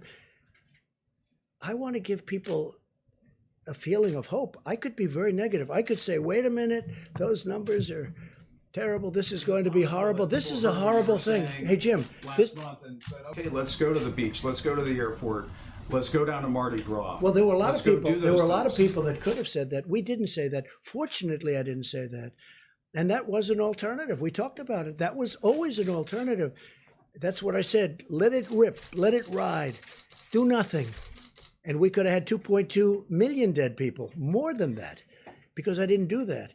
And we did catch it early, and we stopped China really early, and we stopped Europe really early because I saw what was happening. What happened is I stopped Italy because Italy was really heavily infected. We started off with certain parts of Italy, then all of Italy, then we saw Spain. Then I said, stop Europe. Let's stop Europe. We have to stop them from coming here. Europe. I love Europe. But they were having problems. I don't think anybody did a better job than that, especially when you see the 2.2 million number. And I hope we're going to be substantially under the numbers that you're looking at on the minimum side. Then I think we will have, hey, look, it's still tremendous death. You weren't just hoping that it would dissipate, that this would disappear. I want to be positive. I don't want to be negative. I'm a positive person. Somebody said, oh, I wish you'd be more negative.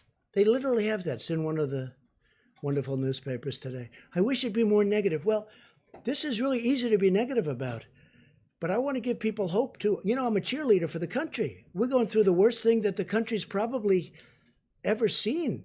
Look, we had the Civil War, we lost 600,000 people, right? Here's the thing, had we not done anything, we would have lost many times that, but we did something, and so it's going to be hopefully way under that. But, you know, we lose more here potentially than you lose in world wars as a country. So there's nothing positive, there's nothing great about it, but I want to give people in this country hope. I think it's very important. It was going to be this severe when you were saying this was under I control. thought it could be. And I knew everything. I knew it could be horrible, and I knew it could be maybe good. Don't forget, at that time, people didn't know that much about it. Even the experts, we were talking about it. We didn't know where it was going. We saw China, but that was it. Maybe it would have stopped at China. We wish we could have killed it in China, but it didn't happen. It started spreading to Europe. It started spreading here. It started spreading all over. And I'm not blaming anybody. I'm just saying that we have an incredible thing. I think the people, our professionals, our military, our governors, our politicians, I think they've done an incredible job. I mean, with few exceptions, I think they've done an incredible job. But I don't want to be a negative person. It'd be so much easier for me to come up and say, we have bad news. We're going to lose 220,000 people, and it's going to happen over the next few weeks. And with that, I did start off by saying today, long before this question, I said, this is going to be a rough 2 or 3 weeks. This is going to be one of the roughest 2 or 3 weeks we've ever had in our country. We're going to lose thousands of people. When I see 28, 29 people from the governor of New Jersey, 29 people. When you see 173 people died in New York yesterday, or whatever the number was, I think it was more than that. When you see the kind of numbers that we're witnessing, we've never seen numbers like that. So it's easy to be negative. And then everybody can be negative, but I'm a cheerleader for our country, and I want them to do a great job. So the number can be kept, and I've always said it, I want as few a number of people to die as possible, and that's all we're working on. You don't like the question, but are you now taking I don't responsibility? mind the question. Do you I don't mind your Are you- question. are I you think now I think taking it's actually responsibility for I think how things it's go not from meant to this be. point? Look, I know you well enough, so it's not meant to be a fair question, but it is a fair question. I think we've done a fantastic job. Okay, fine. I'll accept your word. Look, Jim, I think we've done a great job. We're going to see how it comes out. But when you look at minimal numbers of 120,000 people, when you look at it could have been 2.2 million people died and more if we did nothing, if we just did nothing. It would have gone up, it would have come down. As per your statement, it would have been confined. It would have been a similar time, maybe even less time. It would have been a violence like we've never seen in this country before. We had great professionals, great military, really great governors and politicians. I cannot say enough about what's going on. And as per what you said, I think we're way ahead of schedule in terms of numbers. I hope. But if we can keep it under the minimum numbers, the country has done, not me, the country has done a great job. But I think I've done a really good job of mobilizing. I think Mike Pence has been fantastic. I put him in charge of the task force. We have wonderful people on the task force, Jim, wonderful people. This man was working, literally, he had days where he didn't go to bed, he didn't go to sleep, he went 24 hours and then started the next day. People don't know the job he did. I didn't even know he was that good of a manager, to be honest with you, Mike, okay? And you know, you never know that about somebody until they're tested under fire. But he saw it very early also. We both did. They saw it very early. They knew pretty soon. They probably knew sooner than anybody because that's what they study. That's what they do. Must be a depressing business, right? Must be a little bit depressing, but they've seen it all. Go ahead, Jim. Can I ask Dr. Fauci a question about a headline that's been running all day to get his perspective on it? There is a professor from MIT, Dr. Fauci, who suggests that coronavirus can be carried on droplets a distance of 27 feet. Do you buy into that? And if that might be the case, does that suggest that current social distancing guidelines may need to be extended? This could really be terribly misleading, John. What it was looking at the distance that droplets fly by speaking, by coughing, by sneezing. So if you go way back and go, achoo, and go like that, you might get 27 feet.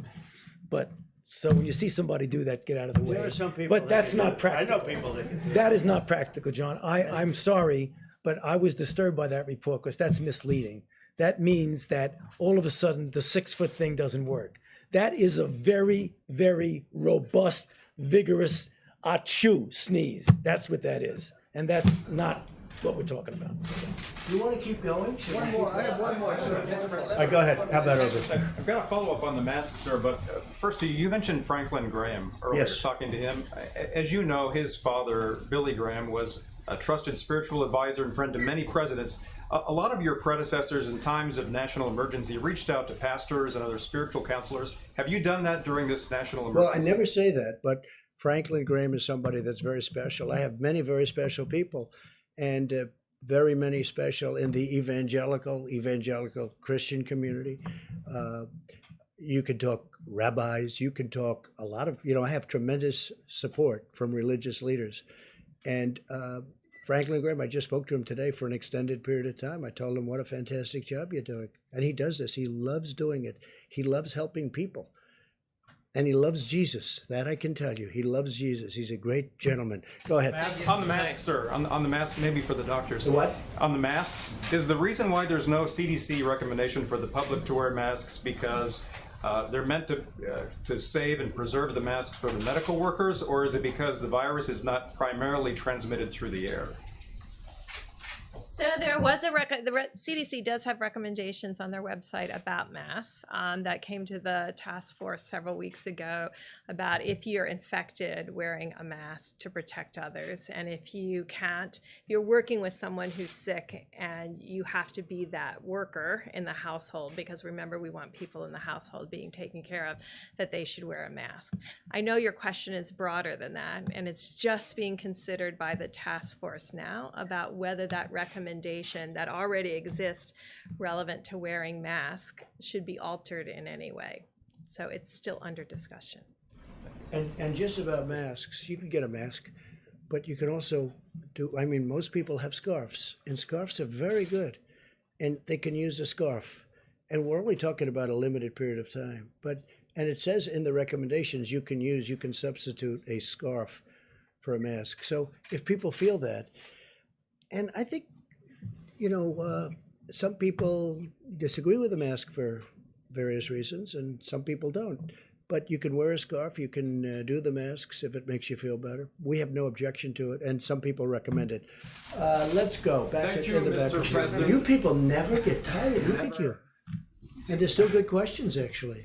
Mr. President, again, I'm looking at the cases around the world in Latin America and the Middle East, and still you don't want to impose a travel ban for these areas. In Brazil, for instance, the President Bolsonaro, he keeps on being very active with groups.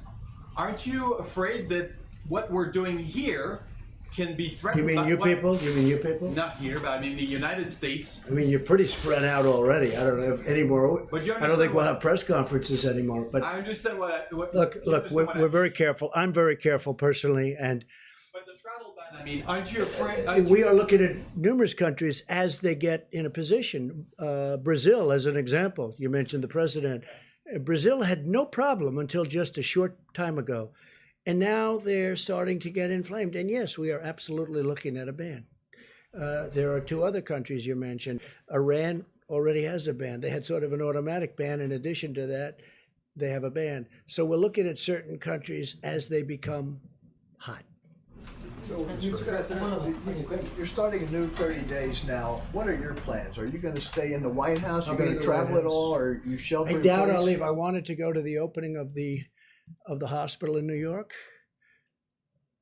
and my people couldn't even believe it that I said it, but I did. I wanted to go. They didn't want me to do it. The Secret Service didn't want me to do it for reasons. I wanted to go to the boat sailing into New York Harbor, but the governor did a good job of that, and the mayor of New York. So I'd love to go out, but now I'll be in the White House, and it's sort of like a nerve center, control center. And I think it's important, look, you see what happened with Boris Johnson, you see what happened with others. I think it's important that I remain healthy. I really do. So for the most part, we're staying here. I've canceled many different events, and we'll be staying here for the most part. Mr. President, Tom Frieden, the former director of the CDC, wrote an article the other day in which he said what's really needed here, and he understands the work that the task force is doing, is an incident commander to really take command of where everything is going and how things are being coordinated. We have it. That's something that could be useful in this particular instance. We have it. His name is Pete Gaynor. He's the administrator of FEMA. And when the president signed the National Emergency Declaration, he stood up the National Response Center at FEMA. And now I can tell you that when the White House Coronavirus Task Force meets, I'm at one end of the table, and Pete Gaynor and the whole FEMA team are by video conference at the other end of the table. And that's where, whether it be the air bridge that's literally bringing in millions of medical supplies from around the world, the thoughtful deployment of those supplies to hospitals, particularly with regard to ventilators. We're working very closely. HHS is fully integrated at FEMA now, but because of the president's decision to stand up FEMA in the lead, we have a coronavirus task force at the White House that's bringing the president the very best health experts and recommendations from every agency. But all the implementation, as we tell governors literally every day, is happening through FEMA. It's going down to the states through FEMA, and state requests are coming up through regional administrators for FEMA and back to the White House for consideration. At the same time, we have 4,000 ventilators that are parked in a warehouse in New Jersey. No, but that was the case. We also have. Excuse me. We moved them out. I They understand. could have had them a long time ago, but they didn't need them. But the question is, this happened. We also have people not knowing about the new Abbott testing facility, or testing system. If there were an incident commander who was in charge of all of that and getting the word out, would that be a useful thing? Nobody knew about the new Abbott. It was just brought to life 2 weeks ago. They just came up with it. That's right. It was an invention that was just, so nobody knew about it. Nobody knew you could even do it. They did an incredible job. Their scientist came up with the idea a week and a half ago. I showed it to you yesterday in a box. I don't think you can do much better than that. If I may, Mr. President, I think your point's well taken. The Abbott Laboratories point of contact test was approved Friday. President announced it in the Rose Garden on Sunday. Should have done it. We're socializing that all across the country to every governor, to laboratories elsewhere. And I have to tell you, that this team that the president has assembled, the advisors on the White House Coronavirus Task Force, and then this team at FEMA, whether it be HHS Deputy Secretary Bob Kadlec, who's coordinating all supplies, whether it be Admiral Joie, who is literally working with every state on a county-by-county basis to deploy testing, is impressive. And I think it's given great encouragement to governors.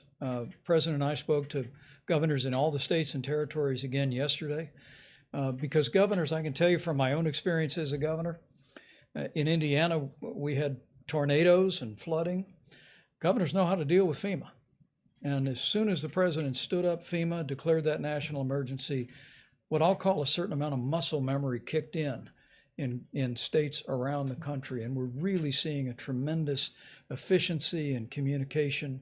And that's how we're going to go forward. Again, the president's vision here is FEMA's vision, which is in response to a health crisis. It's locally executed, state managed, federally supported. And I have to tell you, we're seeing that whole process spinning up every day. And I hope Americans looking on are encouraged by that system. And I know they're hearing from governors around the country about the flow of resources and testing and supplies. And we'll continue to keep that, what you call an incident command, what we call the Federal Emergency Management Agency, working 24/7. And I have to say this, I've had, in the last less than a week, 3 governors call up that truly have disliked me over the years, even before I decided to run for president. And they said, I have to tell you, you've done a great job. You and your team have done a great job. These are 3 governors, respected, very respected in 2 cases. And they said, like or not like, you and your team have done an incredible job. And I think they have. I think they've done an incredible job. Go ahead, please. Mr. President, thanks so much. My first question is on modeling. Was there any kind of White House modeling based on whether or not there would be a national lockdown or some sort of guidance to every single state that they needed to have lockdowns? So all of the modelers who presented I just want to thank them again, because they assembled from around the globe very quickly about 2 or 3 weeks ago to before we announced the first 15 days to show all the implications of closing the schools, having people stay in their homes. And that's how it was modeled. Stay in your homes, social distancing of 6 feet. So no one actually termed it a lockdown, as far as I remember. It was more about staying in your home. And I think the difference was, and these weren't in the models, and I think when you talk about could we have known something different, I think all of us, I was overseas when this happened in Africa. And I think when you looked at the China data originally and you said, oh, well, there's 80 million people or 20 million people in Wuhan and 80 million people in Hubei, and they come up with a number of 50,000, you start thinking of this more like SARS than you do this kind of global pandemic. I'll just be frank, that's when I looked at it, I was like, oh, well, this is not, if as close as those quarters are, so I think the medical community interpreted the Chinese data as that this was serious, but smaller than anyone expected, because I think probably we were missing a significant amount of the data now that when we see what happened to Italy and we see what happened to Spain. And so what was modeled is not a lockdown. 2 countries did remove people from homes that were positive and put them in separate spaces.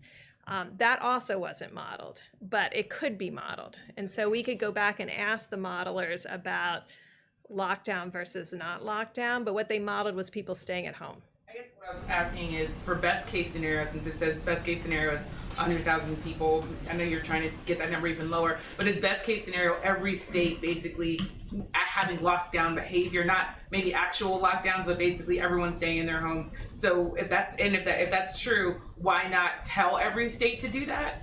It's everybody social distancing by 6 feet when they're outside. And that is probably absolutely the key more than anything else, is if you're never within 6 feet of any single individual, then you've controlled the virus. There are different methods to get you to that point. And I think what I've heard from our president and our vice president is they trust the American people to understand that they can be outside, take walks, be 6 feet away from anyone else, and be in their homes. And we trust them to do that without having to lock down. And then, Mr. President, a question on ventilators. I just want to add, I think the one thing nobody really knew about this virus was how contagious it was. It's so incredibly contagious, and nobody knew that. This is like, I don't know that anybody's ever seen anything like this. Normally you'd have to get close and touch and this, and a lot of things have to happen. This is just like, it's truly invisible and so contagious. And I don't think any doctor knew it at the time. I don't think anybody could have known it.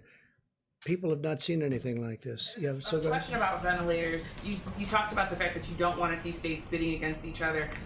The governor of New York, Andrew Cuomo, said that there should be a federal system where the federal government sets the price, the federal government distributes the ventilators. Why not have that kind of system? Why have this? Well, essentially we do. We've distributed thousands of ventilators, and we have now thousands of ventilators, and we're buying them at a good price, and we're actually making them by the thousands. We're making them. You saw yesterday where Ford is going to have a tremendous number. They're looking to make 100,000 ventilators. Ford has been great. General Electric Healthcare has been great. General Motors has come a long way. I have to be honest. They're working very hard. We're making thousands and thousands of ventilators. You know, at the end of this, and there will be, don't say I'm optimistic, because I don't want to, I wouldn't want to do that. But I am optimistic. I'm a very optimistic person. Let me tell you, we will have thousands of ventilators. And what I want to do is make sure that we always have plenty for the future. But then we want to help Italy and France and other countries that you don't even know about yet with all of the problems they have. Because ventilators are very tough to come by. They're very hard to make. They're very complicated. They're very expensive. Yeah, please. Is Governor Cuomo mistaken? You could go ahead. Go ahead. Is Governor Cuomo mistaken when he's saying? Well, I don't know. I can't take your interpretation of what he said. I don't know what he said. I think he's been reasonably generous considering he's a Democrat, and I think he'd like to run for president. So I think he's been pretty generous under those circumstances. But he's been very generous to me. Look, I got him ships, I got him hospitals, I got him a lot of things that he never thought he had pay dirt, okay? And I've been very generous on ventilators. If you look, they had 2,000 and 4,000. They had thousands of ventilators in his warehouse, in their warehouse, waiting to be picked up. They never picked them up. So I'd have to hear it from him face to face. Do you want to, and how about one more and we'll see you tomorrow. Is that okay? Don't say that I cut it short. They'll say that's right. It could be almost tomorrow. But you know what? In the meantime, I'm sure people are enjoying it. No, I will say this. It's an incredibly dark topic, an incredibly horrible topic, and it's incredibly interesting. That's why everybody is, they're going crazy. They can't get enough of it, and they want to be careful. And I guess they're studying it for themselves. They're studying if they get it. A lot of people have it. A lot of people are positive, and they hope for the best. Because when this gets the wrong person, meaning a person that qualifies, generally speaking, under the list, it is ravaging. It is horrible. Go ahead. How about you in the back? Thank you. Is there any data to suggest that you're going to see a second wave at the point at which these stay-at-home orders, these lockdowns? Well, if we do see a second wave, because I've heard Dr. Fauci answer this question, if we do, we're going to be, I think, very well prepared. And the second wave won't be like the first wave. And with that, I better let him give you a little bit more to that answer, because I don't want to have him upset with me and say, I wish you would have answered that question. Come on, doctor. So when you talk about second wave, I think you really are talking about two different things that are a little bit different. So, for example, after the 30 days, if we get the mitigation that we hope will get us to the suppression that Dr. Birx was talking about, there's a danger if we don't continue to maintain that will we have a resurgence right within the current outbreak. That's sort of a second wave, but it really is an exacerbation of the current wave. We hope that doesn't happen, and that's why we're really pushing and why I was so emphatic about making sure we abide by those mitigation strategies. The other aspect of a second wave is something that's just the nature of a virus that's, as the president said, highly transmissible and is going to be circulating in other parts of the world as we're going down, which I think we will, and I feel certain that we will. Then we have to worry about the next season. And as was just mentioned, that's when you use the experience that you have, the interventions that you've developed, and hopefully a vaccine that you'll be able to deploy as quickly as you possibly can. That's that second wave that really is more seasonal than an exacerbation of something that you pull back on. Dr. Fauci, can I ask And you a lot of very mortality positive rate? things are happening with the therapeutics and drugs of different kinds and the vaccines. I think a lot of very positive things are happening. Okay, one more. Please, go ahead. So under some of the worst case scenarios, there is a real scarcity problem. If you've given out, say, 7,000 ventilators and we got 10,000 around. So I'm just curious, who signs off on those life and death decisions before GM and Ford ramp up? Well, I would Who's gonna sign Mike off on that? Pence, myself, the head of FEMA, some of our generals that are working that are doing an unbelievable, we have generals that are working that are unbelievable talents, unbelievable leaders, and it'll go through one of 3 or 4 people if it comes down to that. And I hope it doesn't come down to that because I think we're very well equipped. And it's an honor to be here tonight. I appreciate it. I appreciate your interest. I think there is a great interest in it. And we'll see you tomorrow. We'll see you tomorrow. Thank you. Thank you very much. Thank you, sir.